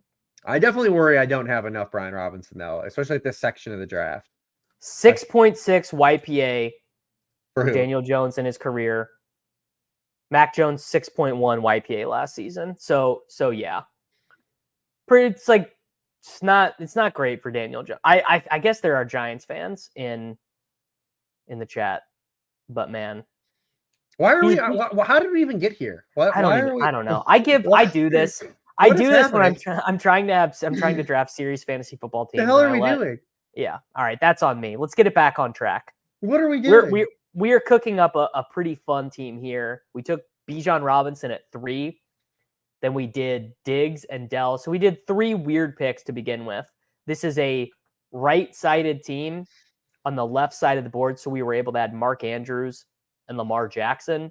Then we added Jackson Smith and Jigba. Sets up Geno again, buddy. Sets up Geno again. Hollywood Brown at 75. Tony Pollard at 94. We passed on both Bengals running backs and took Brian Robinson Jr. I did claim this the other day. I don't think Reeves agrees with me that Andrew Luck was fake. I said Andrew Luck was fake good. Do you remember when Daigle said Marshall Faulk wouldn't be good in the NFL today? Like, at least now you didn't go that far. I get on Daigle all the time for this when he said that Marshall Faulk wouldn't be good in the NFL today. So yeah. That was just Reeves. That just was at the peak of like my when Andrew Luck came into the league. It was kind of the peak of me learning about analytics and all that stuff. And it was just like Andrew Luck was the classic. Like his numbers just never really looked that good. Because he played for Harbaugh. That was the problem. Yeah. I mean, this is the life. This is the life you live with. Well, Harbaugh. his NFL numbers were not like I remember I once tweeted that he had the same career YPA as Andy Dalton, which was just always very funny to me. Yeah. Yeah, he could ball. Do you remember that Chiefs Colts playoff game where like they came back like I was Chiefs there. went up. That game was hot, dude. That was I was there, dude. Donnie Avery's out here catching bombs, like Donnie, the ghost of Donnie Avery. Yeah, I wasn't even a Chiefs fan. I just happened to be. That's when I was in college, and I just happened to be able to go. I assume Herbert's higher. But Herbert's YPA the last 2 years has been pretty low. I actually bet it ends up being high this year, and he doesn't have good counting stats, which is funny. He has the reverse because of the Harbaugh system. That system. All right. I assume you're gonna want Lockett here. Shahid. Okay. Yeah. Shahid sets up pretty nicely. And don't we have I'm Frit, the Saints have a game that we want, right? Well, the Saints they have a dome week 17 game. Why do we care about YPA? YPA is the number one number that if you know that, it correlates like shit. I don't remember the exact percentage. What passing YPA correlates like something like 68% or 70% to winning percentage. It's a high win percentage stat. Shahid fit this team well. I mean, between 100%. between Tank Dell, Jackson Smith, and Jigba Hollywood Brown and Rashid Shahid, we got 4 consecutive wide receivers who weigh Other less than than taking the 180 2 pounds. worst Houston wide receivers, we are looking good. We're chilling. Yeah. Other than that, other than that, this is fire. we're about back up. Where do we get Rashad Bateman? I think we should take Blake Corum here if neither player takes. Yeah, this sounds about right for me. Herbert has played some losing ass football in the NFL. Don't get me wrong. Like he's my criticisms of Herbert are actually kind of similar to my criticisms of Andrew Luck, but the internet's not ready for that. That is fair. Listen, Herbert though, if you put like Herbert, if you like swap Herbert and Brock Purdy, the 49ers Holy might not shit. lose a game. Yeah, The Death 49ers might not Star. lose a game. All right. If you put Herbert on the Lions, like if you swap Herbert and Goff, God. Holy shit, dude. Oh my God, that team would be insane. Corum or Benson. Does Arizona plays the Saints or someone, right? Then we have I'm not that deep in the weeds. I'm probably Benson anyways. No, they don't. I don't have an Arizona game. I thought Arizona had one of the games we were looking at. Well, Corum came to us anyway. I would think I'd rather take the shot on Benson, but to me they're like the same. To me, they're just like except for one guy always misses time. Like James Conner's a bankable 2-week absence. Just a bettable 2 weeks off. I mean, Kyron weighs like 192 pounds and had a high ankle sprain on the first snap of his career. And wasn't that good at Notre Dame, to be honest. Wow, Pete's videos. Amazing. What a great way. What an amazing introduction to this channel. To watch Pete's Best Bro videos, and then you come in to the channel and it's me saying Andrew Luck and Justin Herbert fucking stink. I won't stand for it. You shouldn't. I actually think my most controversial take is that Herbert is not the one that's overrated. It's Burrow is the one that's overrated, but the internet is not ready for that. Nah, Herbert can ball, man. Herbert's legitimately good. Yes. Another guy that's gonna have another 15 years on his career, and you'll probably look back at these 2 years and be like, yeah, that was fine. Like Herbert's gonna play forever. Do you think that Mahomes will age very well? Yes. I wonder what Mahomes at 35 looks like. You know? As long as the question is how much does Andy Reid want to keep doing this? So I thought about that, and I'm like, obviously it would be amazing to go out because the marriage is what's amazing, right? Like that's the key. Like Andy Reid is fully like lets Mahomes be Mahomes. How many coaches would have like just stifled Mahomes? Like imagine Mahomes under Shanahan, thinking about the Herbert and 49ers thing. Like Shanahan would not let Mahomes play jazz. He would have cut that shit out of him. Do you think I'm worried about Shane Waldron and Matt Eberflus letting Caleb play some jazz? Well, I'm worried about that, but that's a 1-year problem. Right. Eberflus and Waldron will be gone. Wow. Pour one out for the king. Man. The king. Imagine you telling me this a year ago today. You tell me Kadarius Toney gets just stone cut by the Kansas City Chiefs a year ago today. Yeah, so this is why I think like Andy Reid I think would have loved to have retired by now. But man, how could you possibly retire? How could you possibly retire? Because you can literally go down like the all-time greatest. Literally the all-time great. Mahomes and Reid already have the second most playoff wins of any quarterback coach combo. Mahomes is 28.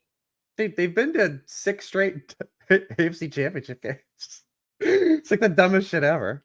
It is the dumbest shit ever. And people want to get mad at me for abandoning the Dallas Cowboys for that. Yeah, fucking right, dude. Greatest decision I've ever made. I mean, dude, if D Ford doesn't go off sides, who knows? Like, you know, if D Ford doesn't go off sides and Mahomes and Reed doesn't completely lose their minds in the second half of that Bengals game, I still think about that Bengals game. Like, I mean, if they just kick that field goal for halftime instead of running that dumbass play to Tyreek Hill where he has to get into the end zone, you don't even throw it into the end zone on that play, which is wild. All right, again, we're at another really brutal spot in the board here. I do say though, I am bummed actually. I wanted the Eagles to win that game. Because we were on before that, we always do our show where we pick, and I just wanted Hurts to win the Super Bowl so people couldn't, because he was the best player in that game too, and it's not even going to get remembered that he was the best player in that game. Oh, totally. I mean, like I said, if there was ever going to be, I'm taking Kirk Cousins for this team. By the way, we're stacking that game. Bijan and Kirk, I think is a good combo. Sure. I got no issue with this. I think the Eagles were a great team, and I would love for Jalen Hurts to win a Super Bowl. So I hold no ill will towards any Eagles fan for that game, and I think we can all universally agree that the hold on Juju was a defensive hold, but it's a shitty way for a Super Bowl to end. It was. But Hurts had the anti-Lamar thing, right? So like Lamar keeps running into this situation where Lamar gets knocked out of the playoffs and he looks awful throwing the football. Yeah. And Hurts played the game of his life. Like Hurts, they had the strip sack fumble, but like Hurts was the best player in that game. He was the best player in the field in that game. And he lost. It just sucked, man. It was a shitty outcome. I'm going to take Xavier. Oh, no, Schultz, right? Oh, get out of here. Oh, not Schultz. Not Schultz. You got to give me a name. Wait, we're on the clock. Yeah, I mean, Schultz does make sense, though, right? He's double week 14 buys. Oh, McLaughlin? And then no more running backs? Sure. I like Jaleel. I need to be clear. I don't even like Xavier Legette, but it's just like a first round.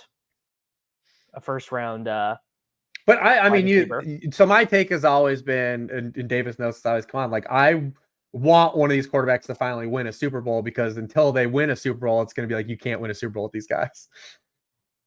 It's frustrating because Hurts was incredible that game. Kadarius Toney getting cut is fucked up. I guess what a wild career. He's always been a guy that has struck me between the lines ancillarily. It's not a worker. I'm not Dylan. Look at the avatar. Yeah, it's I don't know, because the thing with Pirine, or nothing with Pirine shows where my brain is. The thing with Toney is he clearly is insanely good. Like, he clearly could be an insanely good football player if he would apply himself, and he has no interest in applying himself. Toney rookie year, like that 2-game stretch where he got all those targets. We'll remember that always. Got thrown out of his breakout game. What if you told me this time last year that Kadarius Toney got cut so that Juju could make the roster? Yeah, he can't catch a football. He can't catch a football. It's true. It's a problem. What if he pivotal in that Super Bowl win though? He scored a touchdown in the Kadarius Toney scored a touchdown in the Super Bowl win. That punt return set him up for the other touchdown. If he would have scored that punt return, Kadarius Toney would have won a Super Bowl MVP. Straight up. First ever. There's never been a punt return touchdown in the Super Bowl. There's been one kick return touchdown. All right, you're going to have to put Mooney in the queue. He's gone. Is he? Gone. Oh. This is Reeves. This is a Luke McCaffrey ass team. Imagine Toney in the horizontal raid. Toney is like super Rondale Moore, right? The horizontal raid, baby. It's back.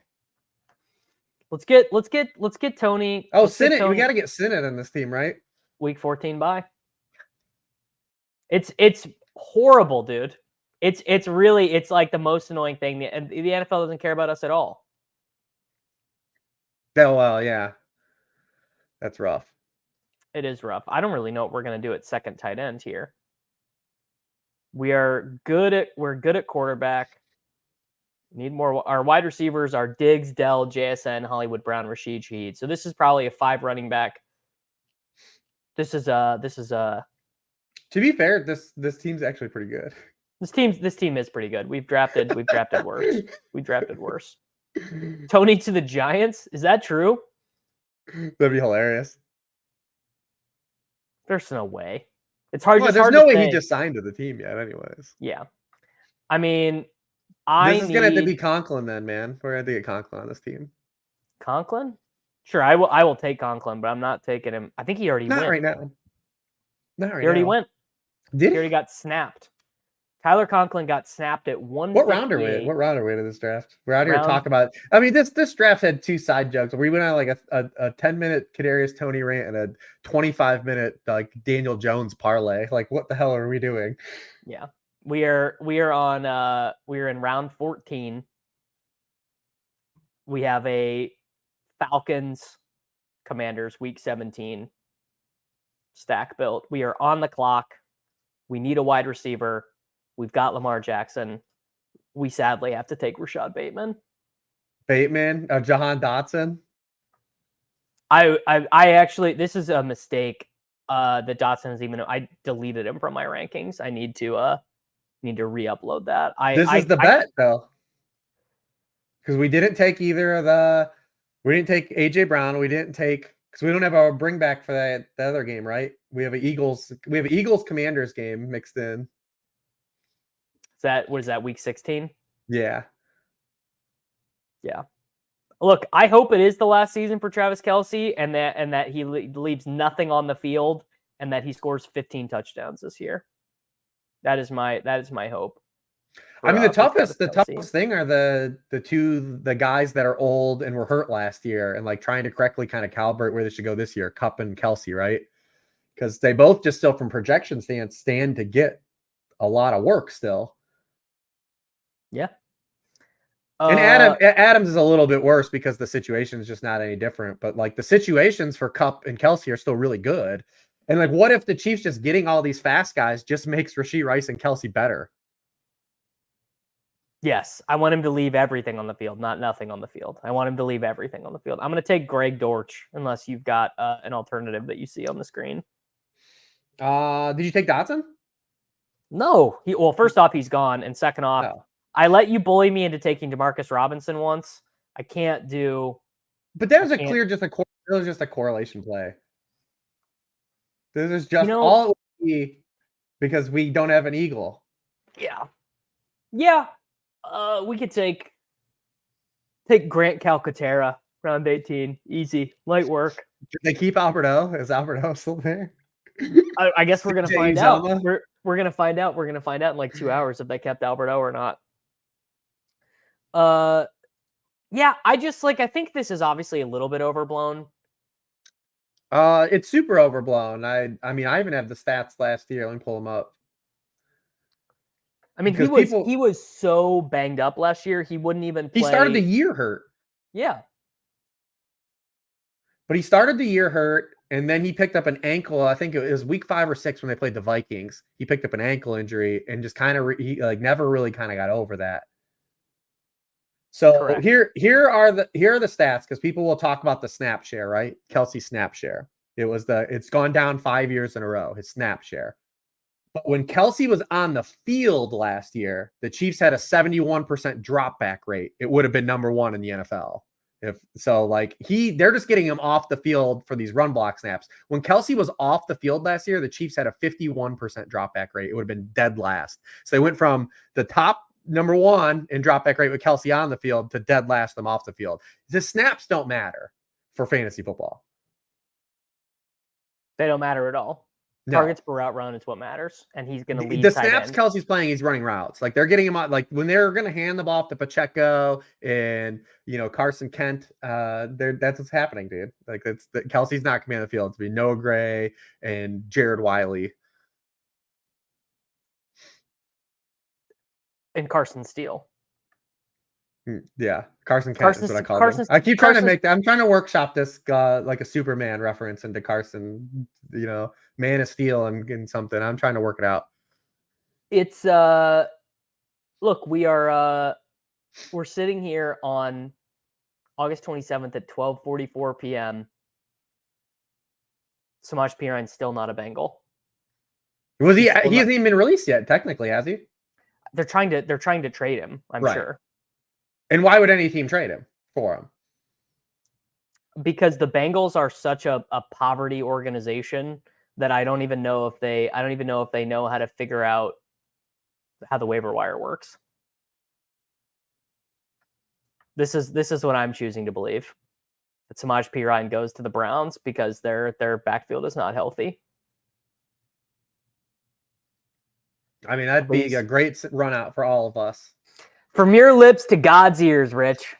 Also, yeah, I think this is all the most coping shit ever, bro. Travis Kelce is gonna have 1,000 yards. He's gonna score 8 touchdowns, and anything else is just cope. Anything else is just cope to me. I think he's gonna ball, man. Carson Steele snap pick, 16th round. I think that the hardest thing about Kelce in general this year, even with a little bit of the dip, is that we just might not have like anyone run away with the tight end, right? Like there just might not be like a tight end one. I am coping.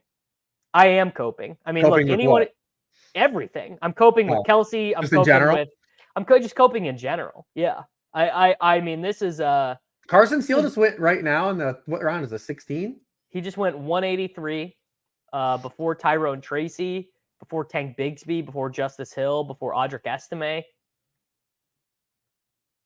Beautiful. I mean, what can you I guess that means we don't get him on this one, Rich.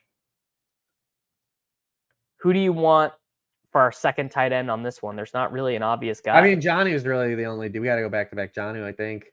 It's fine by me. Keep packing those bags. All right, now we got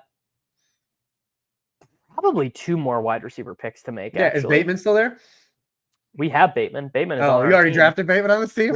We already drafted Bateman. You thought we weren't going to be locked in. Carson Steele going this high is how you know CH is a good pick again. Probably CH still probably a good pick. Kelce dipped last year, so you have to probably put is Luke McCaffrey gone then? Shit, yeah, he is. Then we might have to be taking. Damn, how did I let Biff Tannen get us on Luke Well, damn, not even a Jaden Daniels team either. That's a certified player hater move right there. That's fucked up. You know what this team? Oh my God! And Trey Tucker is gone too. No, he's not. Never mind. Oh, we're getting Jalen Hyatt on this team. Well, we can negotiate. We don't have a giant.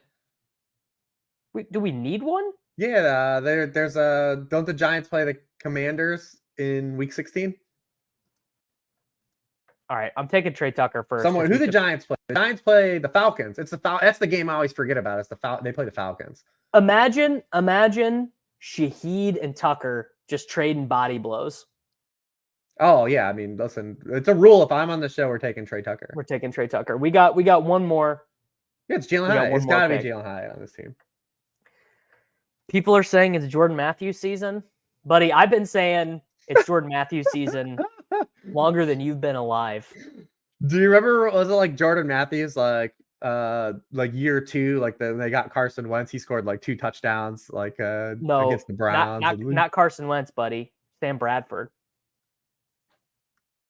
That's how long ago it was. Like it's happening, and then it didn't happen. Jordan Matthews as a rookie year, 800 yards, 8 touchdowns. Then he's like a super high pick. His second year for Philadelphia, 20. I gotta look this up. I gotta get the actual game logs. 2015, Week 1, he's got 13 targets, 10 receptions, 102 yards. You're like, I made the best pick in fantasy. Next week, 6 for 80 and a touchdown. Woo! You're like, I'm winning my league, dude. I'm winning my league. Respectfully, how is Trey Tucker anything more than the 4th target on the Raiders? You wouldn't get it, man. You just wouldn't get it. Buddy, you just wouldn't understand. The thing is Trey Tucker on 40 targets scores more fantasy points, adds more points to your fantasy lineup than Quentin Johnston does on 82 targets. It's just the way his targets are going to be good for fantasy. Trey Tucker is going to make your lineup as a 17th or 18th round pick at least 3 times. I'd take the under on 3. I'd take the over on 1.5. All right. Listen, I have an ADP database. Top two, win it. Talk about the ADP database. I want to pull up Jordan Matthews' career like ADPs.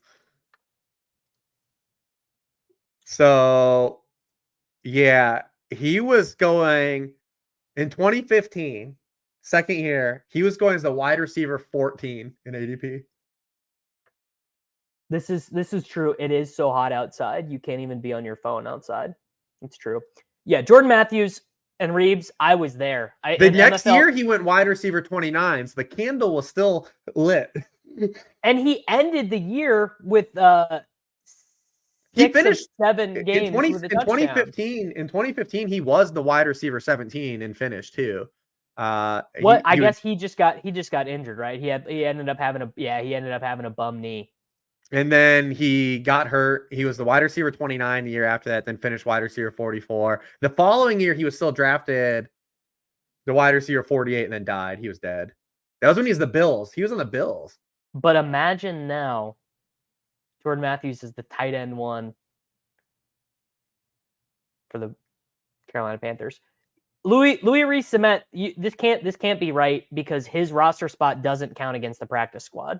So he's only released in name. He could just be on the Chiefs practice squad without counting. So pretty good. You gotta respect him.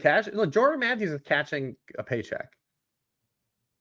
And I do respect that. I want to say Jordan Matthews played in one of the spring football leagues. Oh, he was in the 49ers for a little bit too. He was on the 49ers for a little bit. No, he never mind. I'm thinking of someone else. All right, Jalen Hyatt, Rich.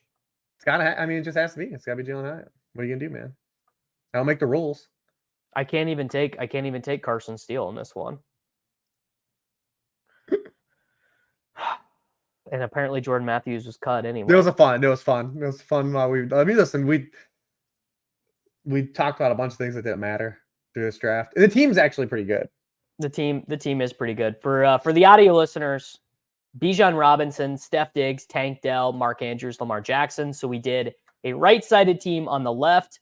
My verdict at the end is that it's all right. I don't love it.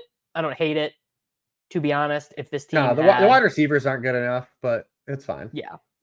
Honestly, that's more of a function of the Mark Andrews, Lamar Jackson pick than anything else. JSN, Hollywood, also Bijan. Bijan and Stephon Diggs. Dusty ass first 2 picks. Pollard, Brian Robinson. You're wrong on Bijan, but I like Bijan. Don't paint me as the anti-Bijan guy. Damn, I lost where I was. Oh, Pollard, Brian Robinson, Rashid Shaheed, Blake Corum, Kirk Cousins with Bijan, Jaleel McLaughlin, Rashad Bateman with Lamar, Greg Dortch, Jonnu Smith, Trey Tucker, Jalen Hyatt. Reeves, do a little soliloquy on Sharp Football. I've been crushing. Oh, I need to sauce this team. I will start saucing this team after I go pee. I've been hammering coffee today to keep up with these puppies in my house. So you have 45 seconds on your own. 45 seconds. That's a good run. Listen, I'm not even going to use it. If you haven't got the draft guide or whatever, you're on your own at this point. You're doing your own game. Listen, this team doesn't have the wide receivers. It'll always come down to that probably in these. You just don't have the horses to fill it because we'll probably have 2 weeks without Hollywood, at least. We'll probably have 16 weeks without Stephon Diggs. We drafted Rashad Bateman for some reason, but no, it had to happen. But this is fun. Try to do something unique. Just try to build some fun teams. You build 150 of these, you end up following these patterns when you take guys in like round 1, round 2. Try to mix up. Try to have some fun. That's why I mean last year one of the teams we had to go the furthest I took on oversets in like but we were just trying to push for 150 and tried to get unique and took like I said we just built like an AJ Brown Hurts team like early on. So just try to have fun. You try to get unique when you're doing 150 of these. So you're saying that we're actually going to get this one to the finals. All right, we have to sauce. I'll tell you this. Whatever team you think is your best team right now, I guarantee it will not be your best team. At the end of the day, if you include big board teams, I'm going to have like 1,000 teams. I think I would be fine with like, I don't know, 3 finals teams. Does that sound 3 finals teams out of 1,000? I mean, that's probably even above average. All right. Tomorrow you're drafting a finals team. Correct. We're saucing the 108 because of the thing we did. He gets St. Brown at 108. He snaps off Devin A-Chain at the 2-5. How do you feel about getting the ADP gift of St. Brown at 108 and then getting like no closing line value with taking Rashi at the 3-8? I think here you take DJ Moore when you get the ADP gift. What do you think about that? I'm fine with it. I can go either way because you don't want to force the stack in general. We just talked. I spent 2 hours you talking about how good I think the Chiefs are going to be. Yeah. Well, that's what we do here at the channel. All right. McLaurin, I mean, look, anytime that you can take a career, the most average 1,000-yard, 4.5 touchdown guy over Cooper, T, Worthy, I can't get on board with this. Pitts at 56. I mean, you're just absolutely determined to not be the diamond mining gem guy. Kittle at 65 over Watson, over Keenan. I think that's, as a second tight end, I don't like it. Jameson Williams with Amon-Ra St. Brown. You're very much hoping this team does not trade. Imagine them trading for Tim Patrick. Would be absolutely Jover for Jameson Williams. Jaden Daniels, all good there. Chase Brown. You guys got to stop trying to make Tim Patrick a thing. This guy's like 33 and hasn't played football in 2 years. Like, it's not, buddy. It's not me. I'm not the one making him a thing. NFL teams are asking him to make him a thing. We got to stop with he's never even, what's his career high in yards? Tim Patrick, he's never even had more than 800 yards in a year, probably. He's got the same career. His last 2 active years and T. Higgins two last years. They have the same yards per route run. Guys getting cut right now shouldn't matter. They should never. The only guy that matters is Samaj Piran going to the Bengals. Piran. Well, speaking of Samaj Piran to the Bengals, we got this dude's not scared. Vandy's not scared. He just snaps Chase Brown at the 9-8. I think Jerome Ford is a bad pick.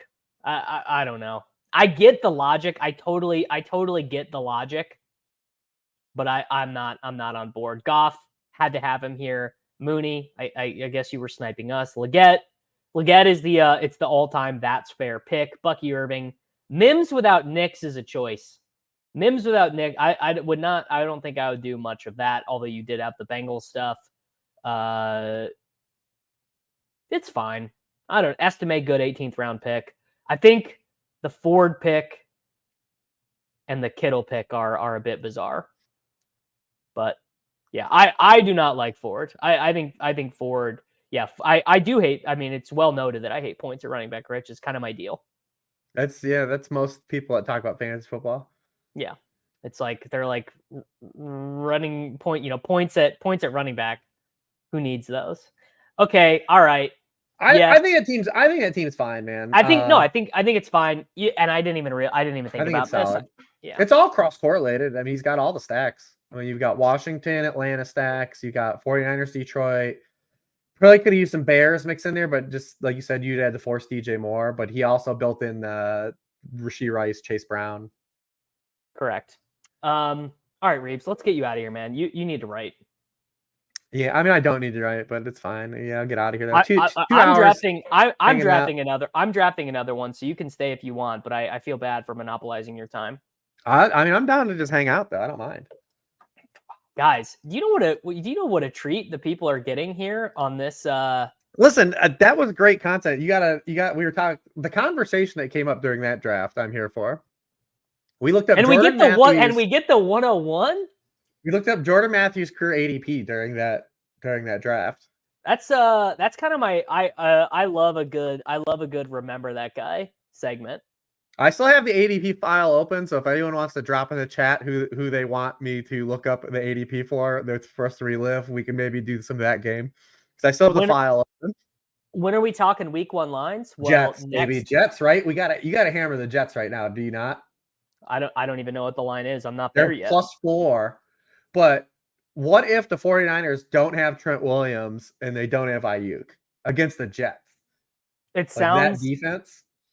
It sounds like that is going to be the case, right?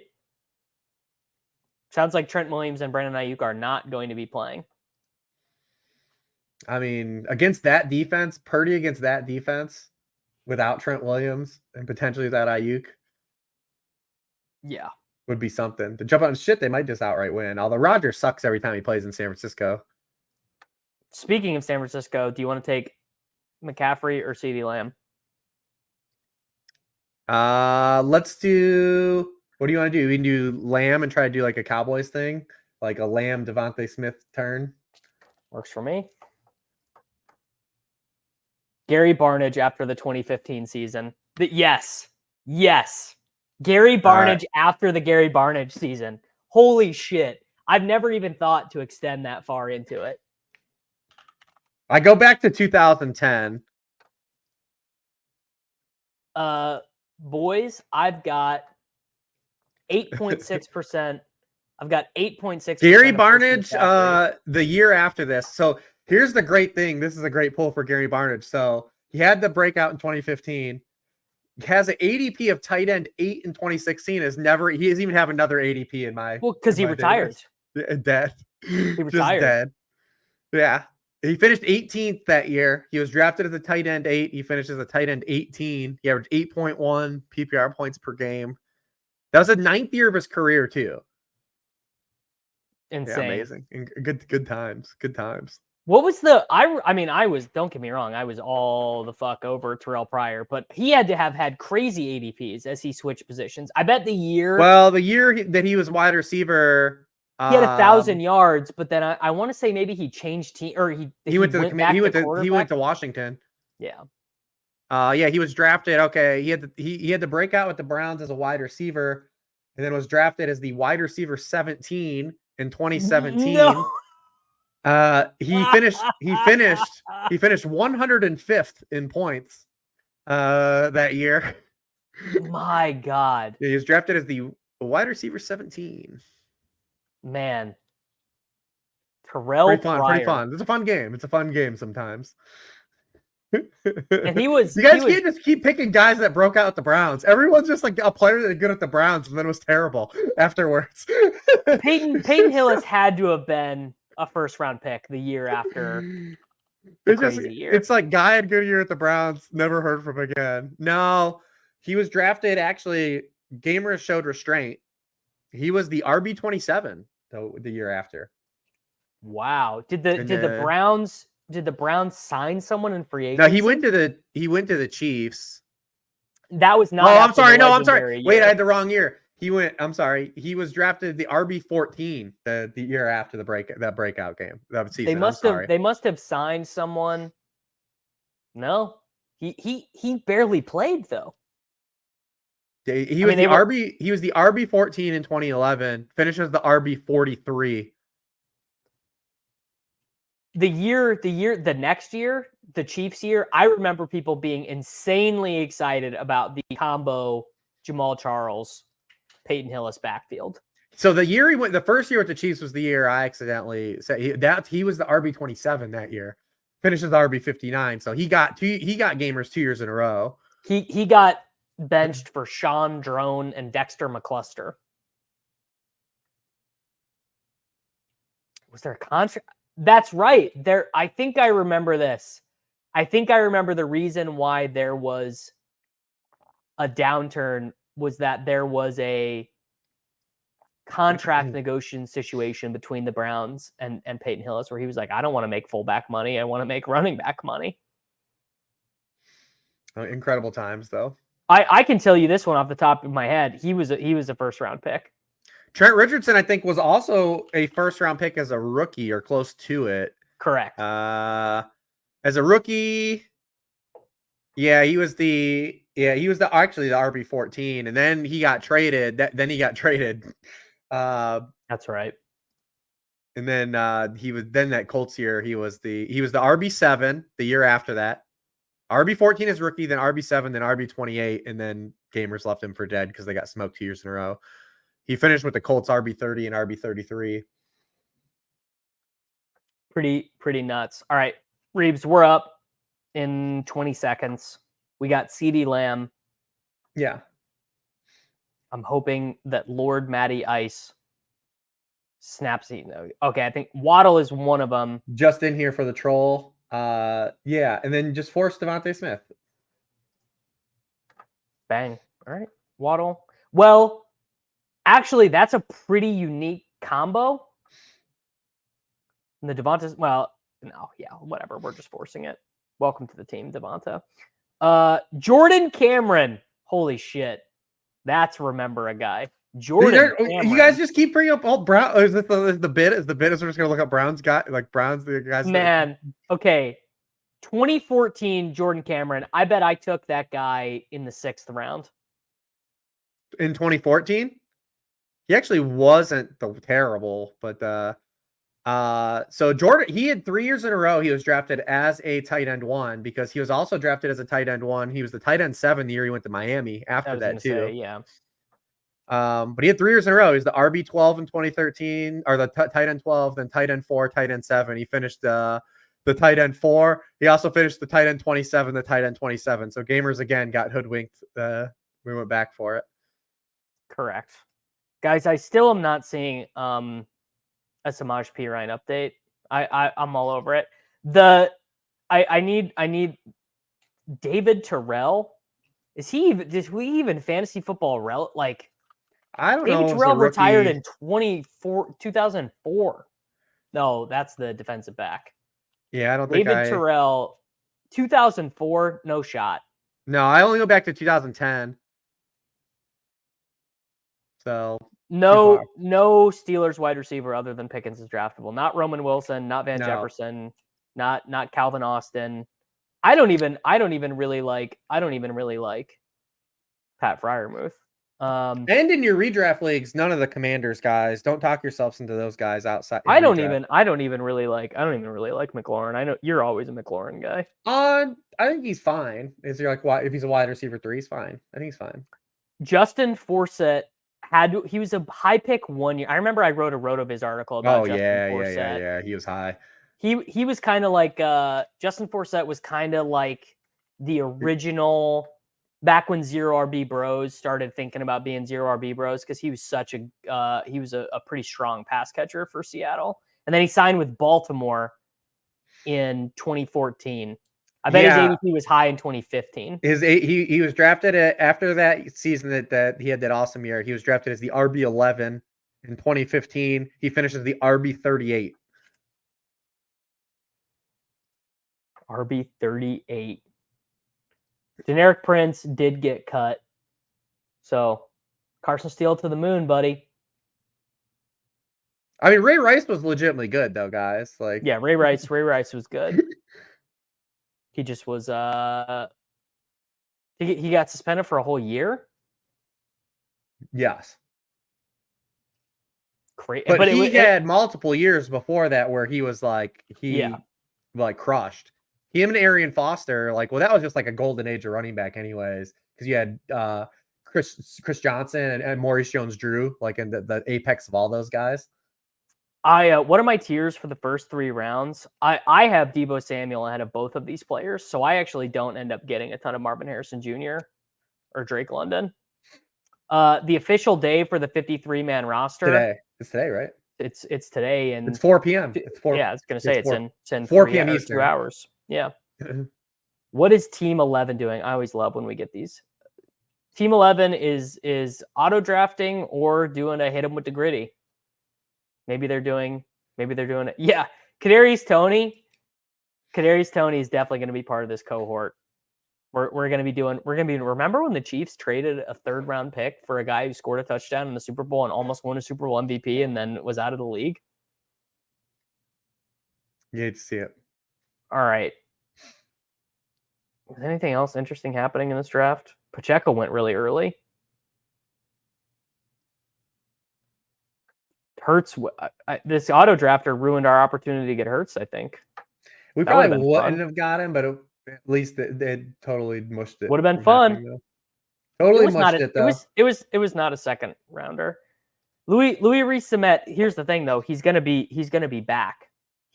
Louis Rees-Sumet does not count against the practice squad, so he will be back. I've got a fun idea for a team here because we already know who our quarterback is going to be. If Lord Matty Ice takes T. Higgins, which he should, I think we should take Trey McBride and Xavier Worthy. What if we took? Yeah. James Cook at running back. This is like a small fall for McBride. Sets up Kyler if we want him to. Yeah, I'm good with it. Trey McBride, Xavier Worthy. The reason why I like taking Worthy there is we already know who our quarterback is going to be on this team. When you take CD, you're taking Dak. Yeah, my only thing was with McBride is like we probably try to do Jake Ferguson on this team. We could take both. Okay. Thoughts on Vaki as the Jalen Wright type for the Lions? I mean, buddy, I know ball. Yeah, see a kickoff return, man. I almost took Vaki in the fishbowl with my last pick for the kickoff return. I take Vaki on Underdog. No, you shouldn't do that. He's just a good player, man. He's a hashtag good at the game guy for sure. But he's a hashtag good at the game guy. Steele is the perfect Pacheco handcuff because he also kind of runs like he hates the ground. I mean, he's a demon, dude. Guy's got a pet alligator. Reeves, this is a good team. I mean, they've all been good. This is a good question, Reeves. Who is your 0 RB this year? The Rich Hribar 0 RB is whomst? That's a good question. I know mine. I'm trying to like think of like I want to think of like a real guy. The real guy is Rico Dowdle, like the real like player who's gonna score points. Oh, I was looking lower. So the lower one to me is Estime. That's the definition of a guy who get undrafted in home leagues, not a clear path to playing time, but just fits a clear archetype and can end up scoring like 10 touchdowns. Kamani Vidal is another one where it's like Kamani Vidal is going to be a great remember that guy in 3 years when he does full Alfred Morris. Yeah, I like Vidal. I mean, I've been going lower. I mean, Braylon Allen, Evan Hall. Evan Hall, not even on the 0 RB list, man. Yeah, Jalen Wright fits. Jalen Wright's a really good one. Jalen Wright's going to be a thing this year. People are going to hate it. People are going to get so pissed. Who's the player that he's most annoying for? Everyone, and why is it Mostert? All of the Dolphins. Yeah, because watch all those guys be like 10 to 15 touch guys. If you Twitter search Samaj P. Ryan's name, I think every fan base wants him. I'm just Twitter searching right now. I've got Vikings fan, I've got Buccaneers fans, I've got Bears fan. No, it's not Bears. I've got Cowboys fans. I mean, just every fan base is saying we could use him as a 3rd running back. How about the Texans? Samaj P. Ryan is the 3rd running back. Just anywhere but the Bengals, man. Anywhere but the Bengals. That's what we're living. That's where we are with Samaj P. Ryan. Anywhere but the Bengals. Who is Jack Perry? And Chiefs. You know who Jack Perry is? I don't. He's a professional wrestler. I don't look like this guy. This guy has a great beard. I do not grow a good beard, sir. Not for me. Pirine to the I actually Bills? don't even care if he goes to the Bengals. I just want him to go to the Chiefs. What does it 'Cause matter if he remember- goes to the Chiefs? Well, Pacheco. No, he's not going anywhere, man. Do you remember though 2 years ago, Samaj Pirine all-time great game against the Chiefs? And you know my theory. If you have a great game. Yeah, if you have that's the Jahan Dotson thing. They're always going to sign you if your career game came against the team. Came against them. And do you remember that game? Samaj Pirine filled in for Mixon and like balled that out against the Chiefs. Yeah, that was the game where Mahomes had like the Superman jump touchdown. The I mean, look, honestly, my Pacheco bags are lighter than any Bill. Man, I was hammering Pacheco when he was like a 4th rounder, man. I do know about CHPTSD. He and his friends got robbed.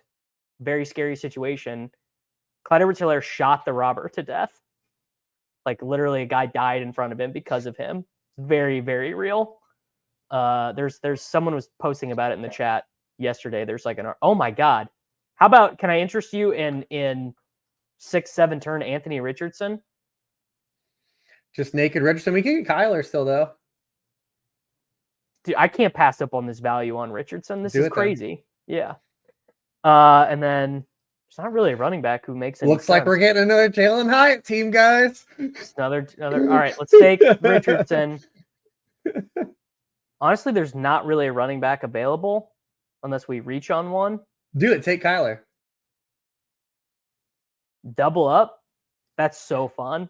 That's so fun. Yeah, that is a fun team. You want to talk about a fun team,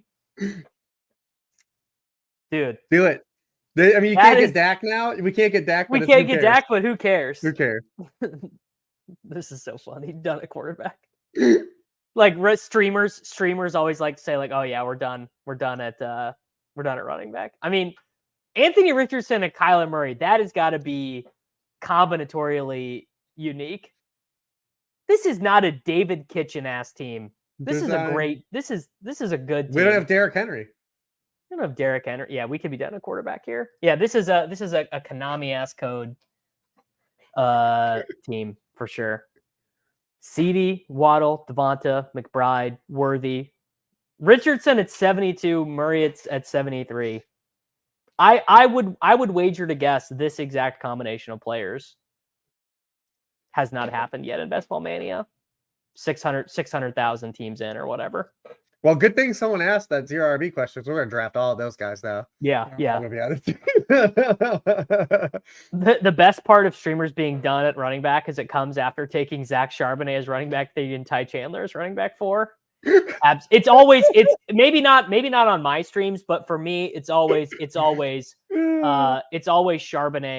Charbonnet running back 4. I'm like, we're probably good at running back here. But then the thing is that I always can't. I can't ever help it when I get to Braylon Allen and Estime. I'm like, oh, I gotta have one of these guys. Estime, I think could have like be like a little thorn early. What if he's just outright the goal line back? That is what the speculation was the entire time.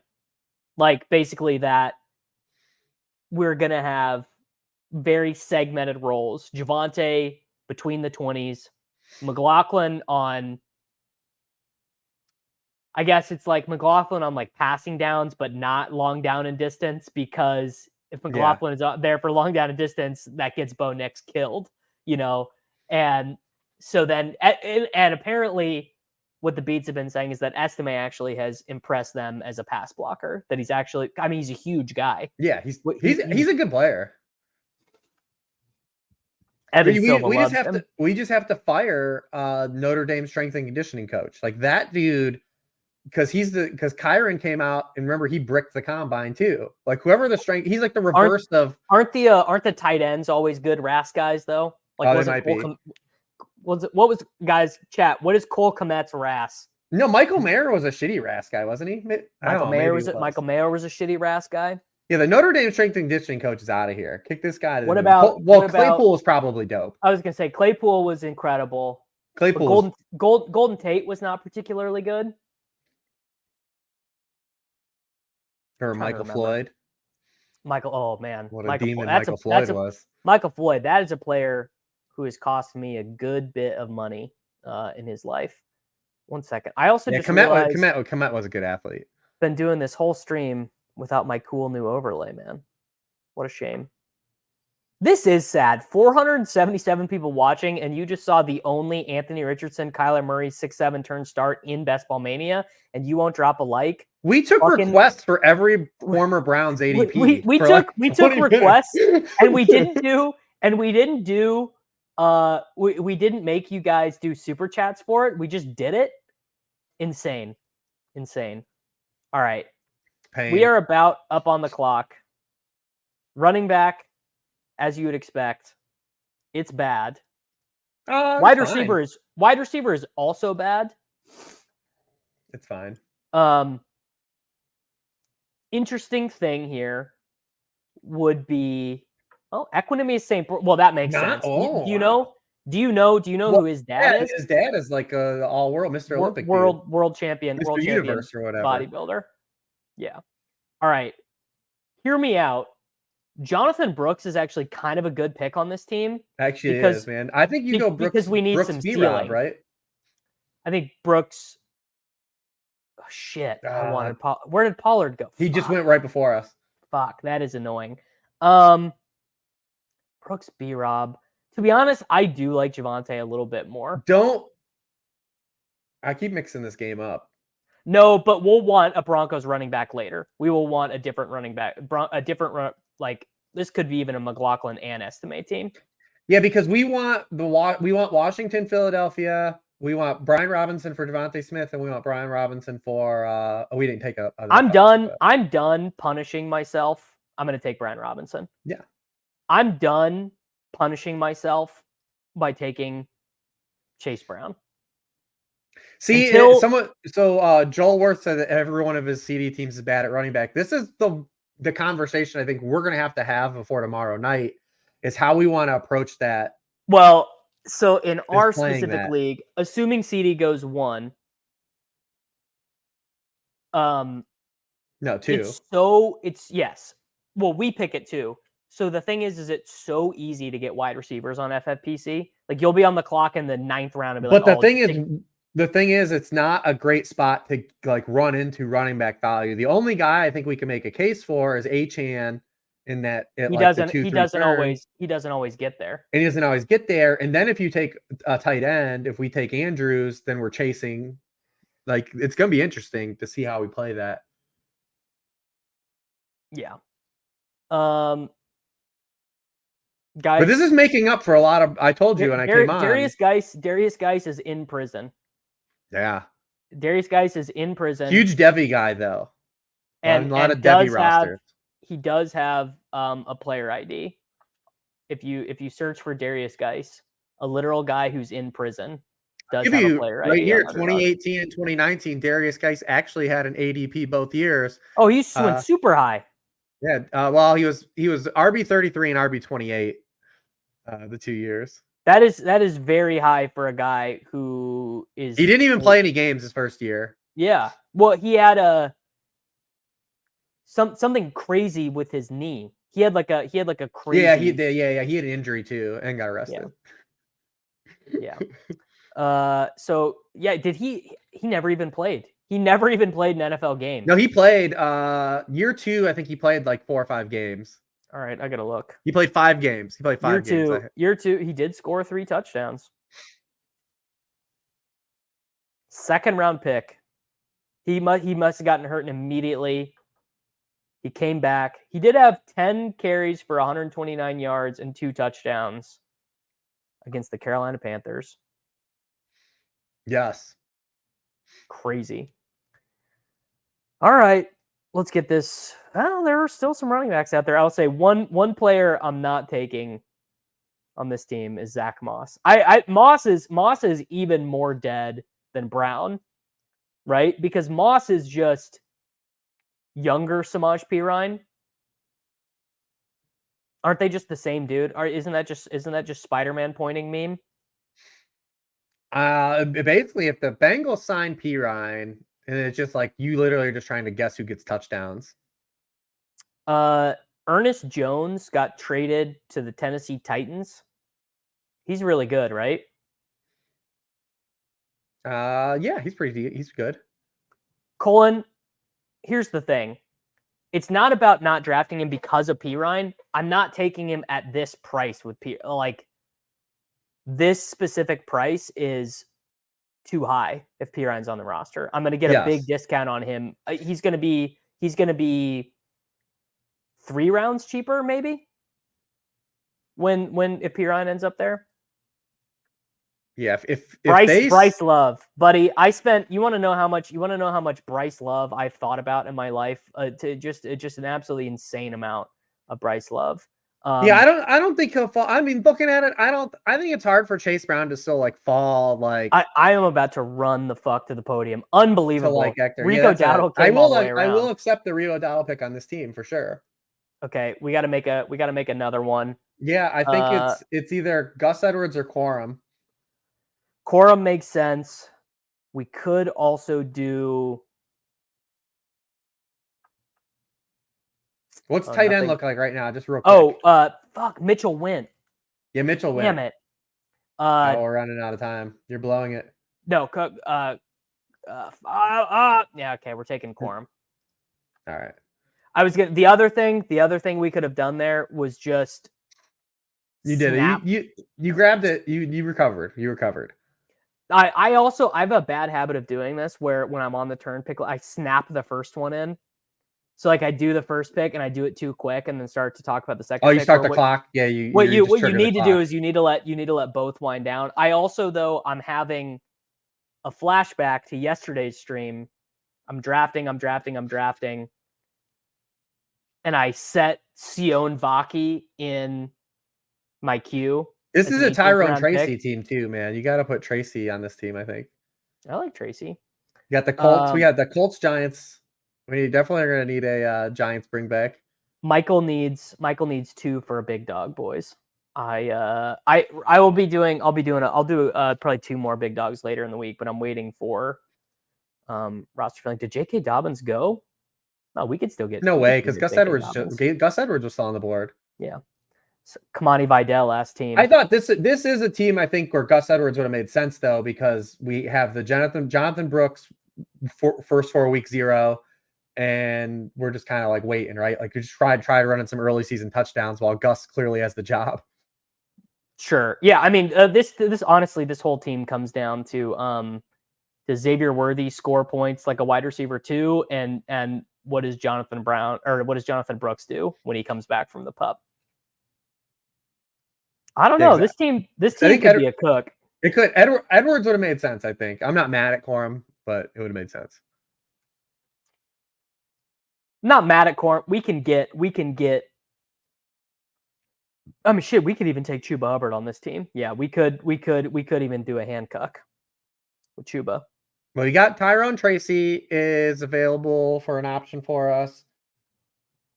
Who else did we say? Vidal, guys here. Jalen Wright, Ray Davis. Antonio Gibson actually fits this team very well. Bucky Irving. Yeah. Also, we've got Dowdle and B-Rob for the first 6 weeks of the season. We just need CeeDee Lamb. Who scores more points? CeeDee Lamb and Rico Dowdle, or Christian McCaffrey and Romeo Doubs?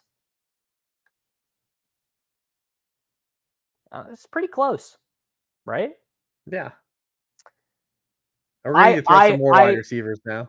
I do not like Brooks nearly as much in managed or redraft.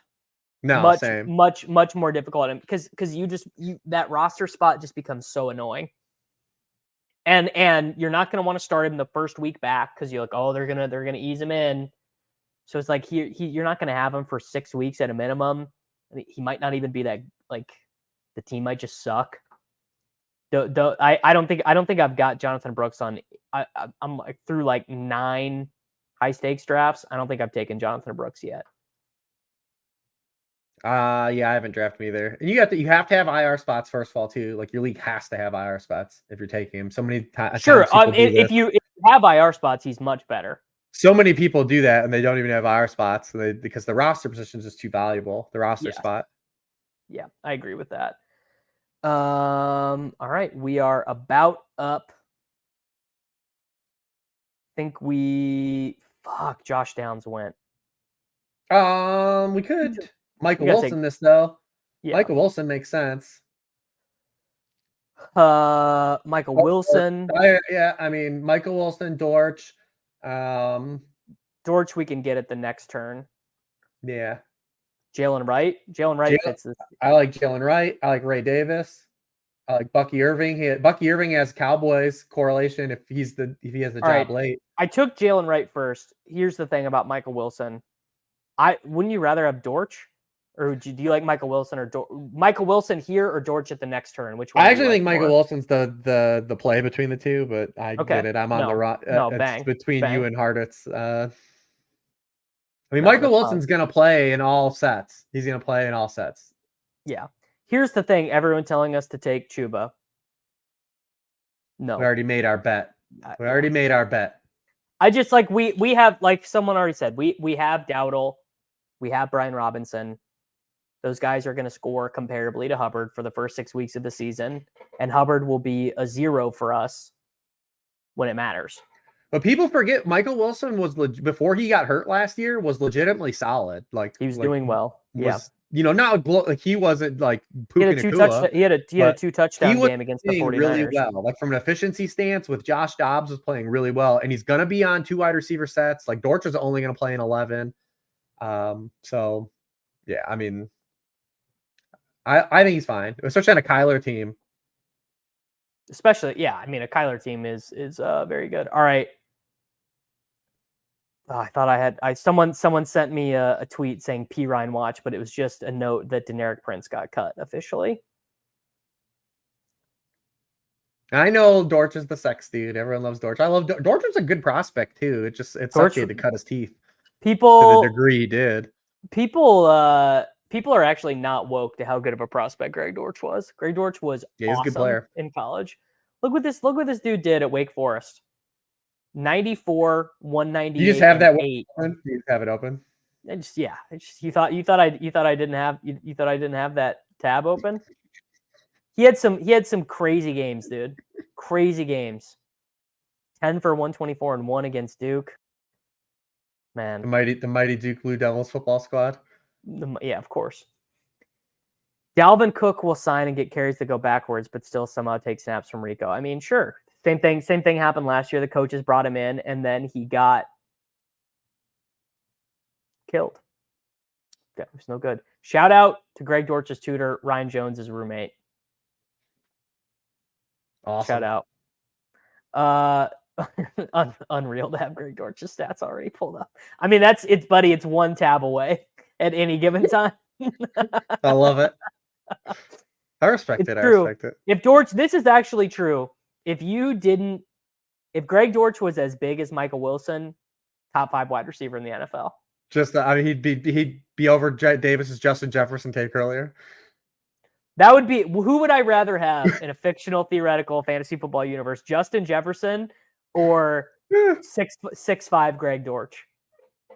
Honestly, it's very hard. Who was the other dude that was it was at Wake Forest that you liked, Greg Camarillo, or what was his name? Dude, that is a long time ago. What the hell was that dude's name? Campanaro. Michael Campanaro. Yes, Campanaro. He was I think a Raven for a little bit. Wow, good memory. He was a Raven. I got to go back and find this. Yeah, Campanaro. I remember that dude, yeah. Michael, I'm not finding him on Michael Campanaro. Yeah, he went to Wake Forest. He was also awesome. Not as awesome. Not nearly as good. But he had a good, his college profile wasn't terrible. Like he was, but yeah. No, but he was a 4-year player who didn't really break out until his final year, which we didn't know as much about back then. So he got hurt. He got hurt his final year, but he was sick. Look at those games. Look at those lines. he had these crazy games against North Carolina State and Maryland and Florida. He was ready. He was ready to go. But he was doing this at 22 years old. So not Imagine having as that dude in impressive. DFS, man. The college DFS days. Buddy, I did. Yeah, I mean, just Corey Coleman. If you remember the year of Corey Oh Coleman, my God. Corey Boy, Coleman and do Seth I. Russell stack. Still my biggest DFS day. My biggest day. This comes from college football, literally. From Seth Russell. Man, Yeah. bringing me back. All right. This is a good team to take Colby Parkinson as our second tight end, so we don't need to do it now. No, we got bullets. Fuck, wide receiver is so brutal. Yoshi Boss, probably. Yoshvash, Marcus Robinson, who you refused to draft again. Yeah, sorry. Do you want to do Vidal? We don't really need to, right? I feel like our running back bullets are okay. Like we can probably wait, maybe throw a dart on Estime. Is Tracy still there? Is he gone? Tracy's gone. Tracy's gone. Looking at some of these late We round could guys. do. We recovered. We recovered at running back pretty well, I think. Dowdle falling to us was a huge gift. I mean, we have Estime still on the board. You want to do Luke? You want to do Ricky Pearsall, first round wide receiver? I think I would rather have a wide receiver or tight end here. Let's do Ricky Pearsall. Let's live a little. Probably a 0, but maybe he's not a 0. Definite 0. I mean, come on. He and Luke McCaffrey are on the same place on the depth chart right now.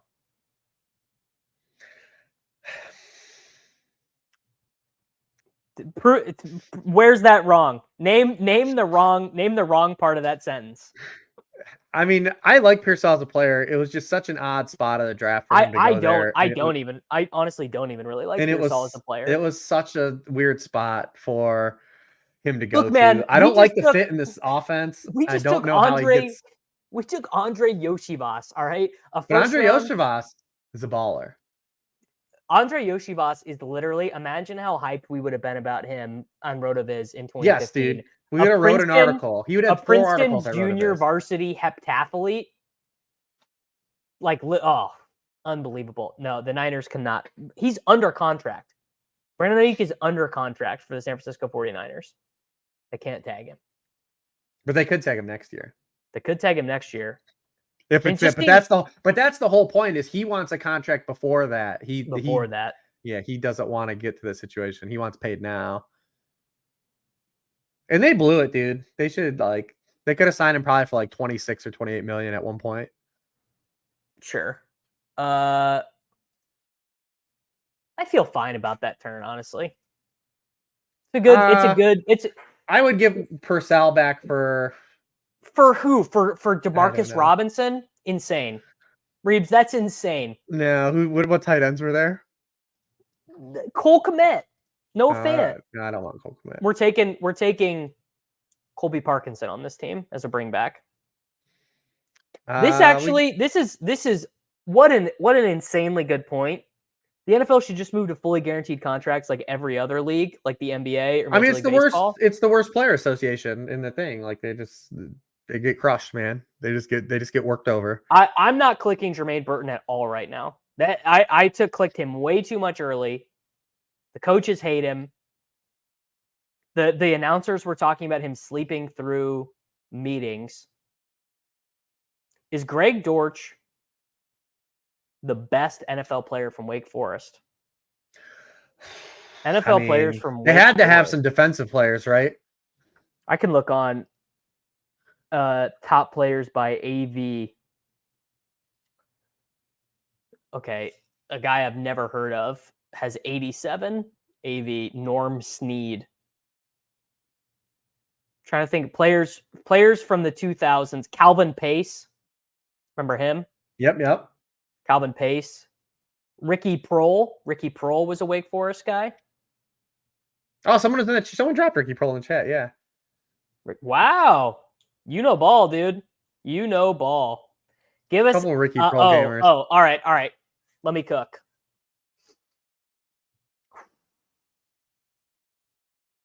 Fuck, this is really hard. This is a lot of pressure. Greg Dortch is the Marvin Harrison of Wan'Dale Robinsons. There you go.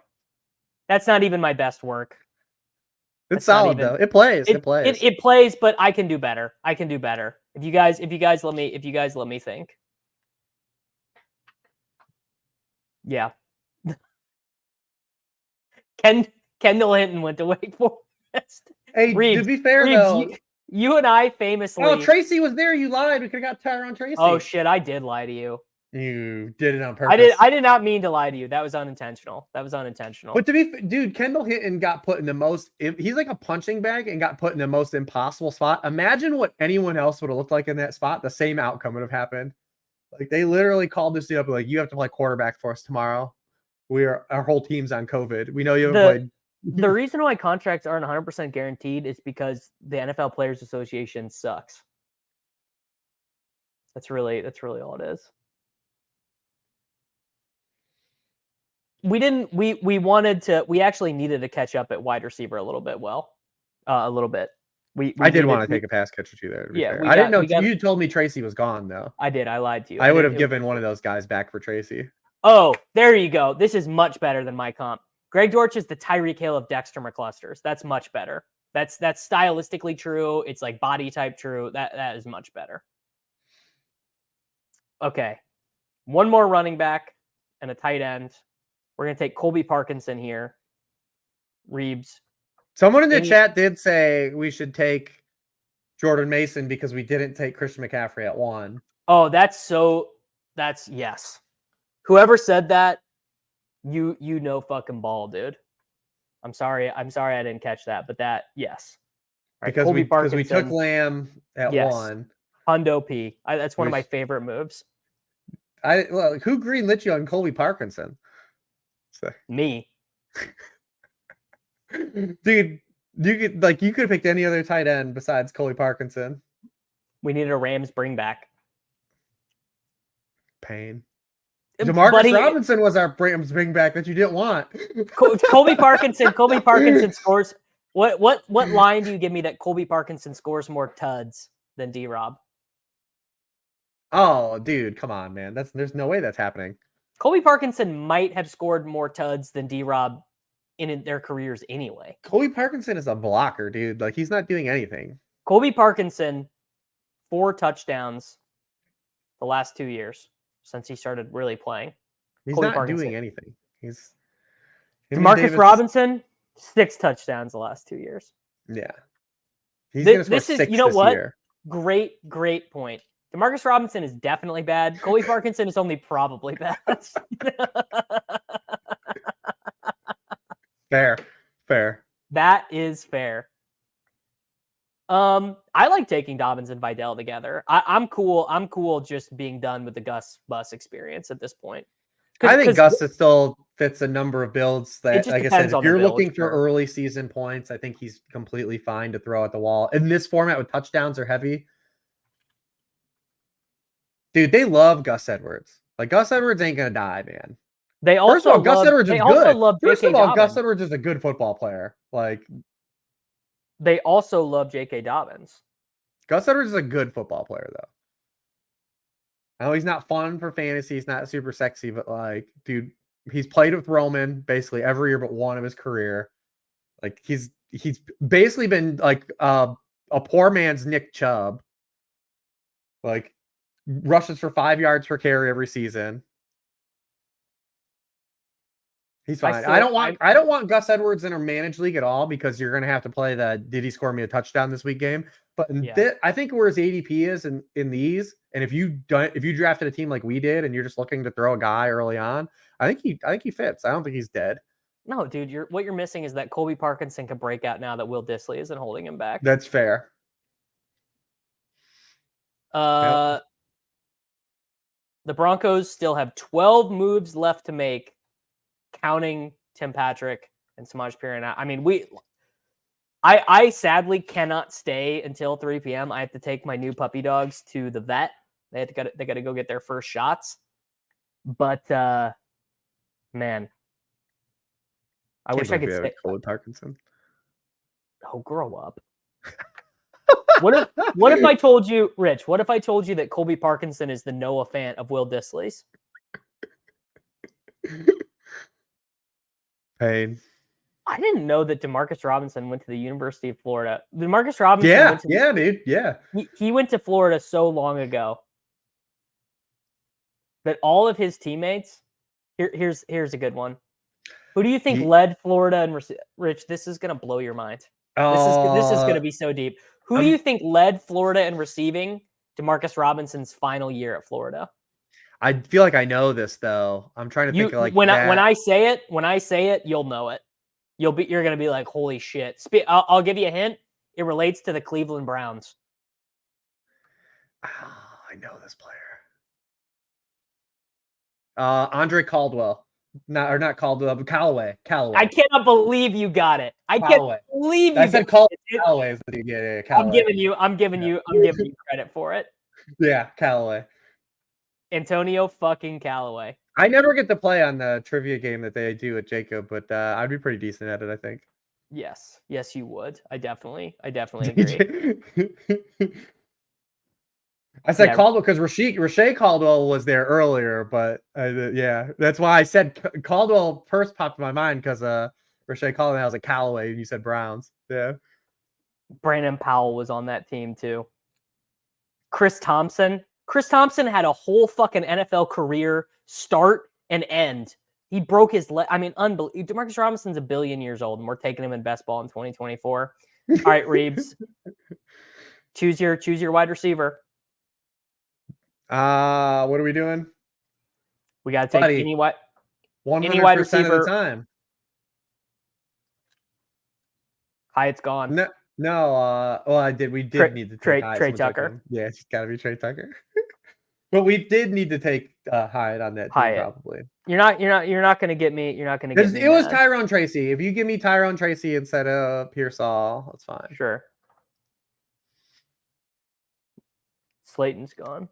Beautiful. Do you remember Callaway when they got Tyrod Taylor? Like he caught like a bomb. I remember, and like everyone's like, "Oh," I think it was against the Saints. He caught like a 45-yard touchdown. It was like, "Here we go."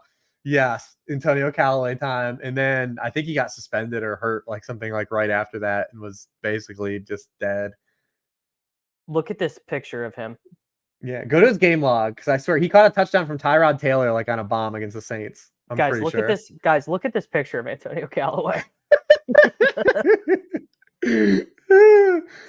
I'll tell you what, we lived in some blasts from the past stuff. I still have the ADP file open. Let's look up Antonio Callaway on my way out of here because I'm definitely. Antonio Callaway did have a 3 for 84 game against Houston, and he did have a 3 for 81 in one game against New Orleans. Against New Orleans, that's the game, right? Yeah, that was the game. From Tyrod, right? It was Tyrod. From Tyrod. Yep. Jarvis Landry had 5 for 69. Rashard Higgins, 5 for 47. Incredible. That was the beginning of the year when Demarcus Robinson was in NCAA 14. Incredible. That's a great pull. That's amazing. That is, yeah. I'm comfortable with my Demarcus Robinson is the Kadarius Toney of Van Jefferson's. There's just no way that's not true. Yeah, there's no way. Fuck. We already talked about Rashad Perriman. We brought up some dudes on this one. This is a fun co-segment here. We brought up a lot of dudes. Guys, I do want to do one more, but I really can't. No, I got it. I have to leave on this one. I hung around. I'm glad I hung around with last one and made you get weird. Because that team actually ended up being pretty fun. This one is good. CD, Jalen, Devonta. I forgot we took Waddle. Trey McBride. I actually forgot we had Waddle. Got Waddle, Trey McBride, Worthy, Richardson, Murray, Brooks, Brian Robinson, Rico Dowdle. Getting Rico at this pick was huge. Quorum, Jalen Wright, Michael Wilson, Andre Yoshibas, Ricky Pearsall, Colby Parkinson, Jordan Mason, and Trey Tucker. You took Trey Tucker, right? Yeah, so sick. So that's cool. Sick. I think I drafted 5 teams with you since you had your channel. Props to you, by the way. And I think we took Trey Tucker on all 5 of them. How many Trey Tucker teams do you have now?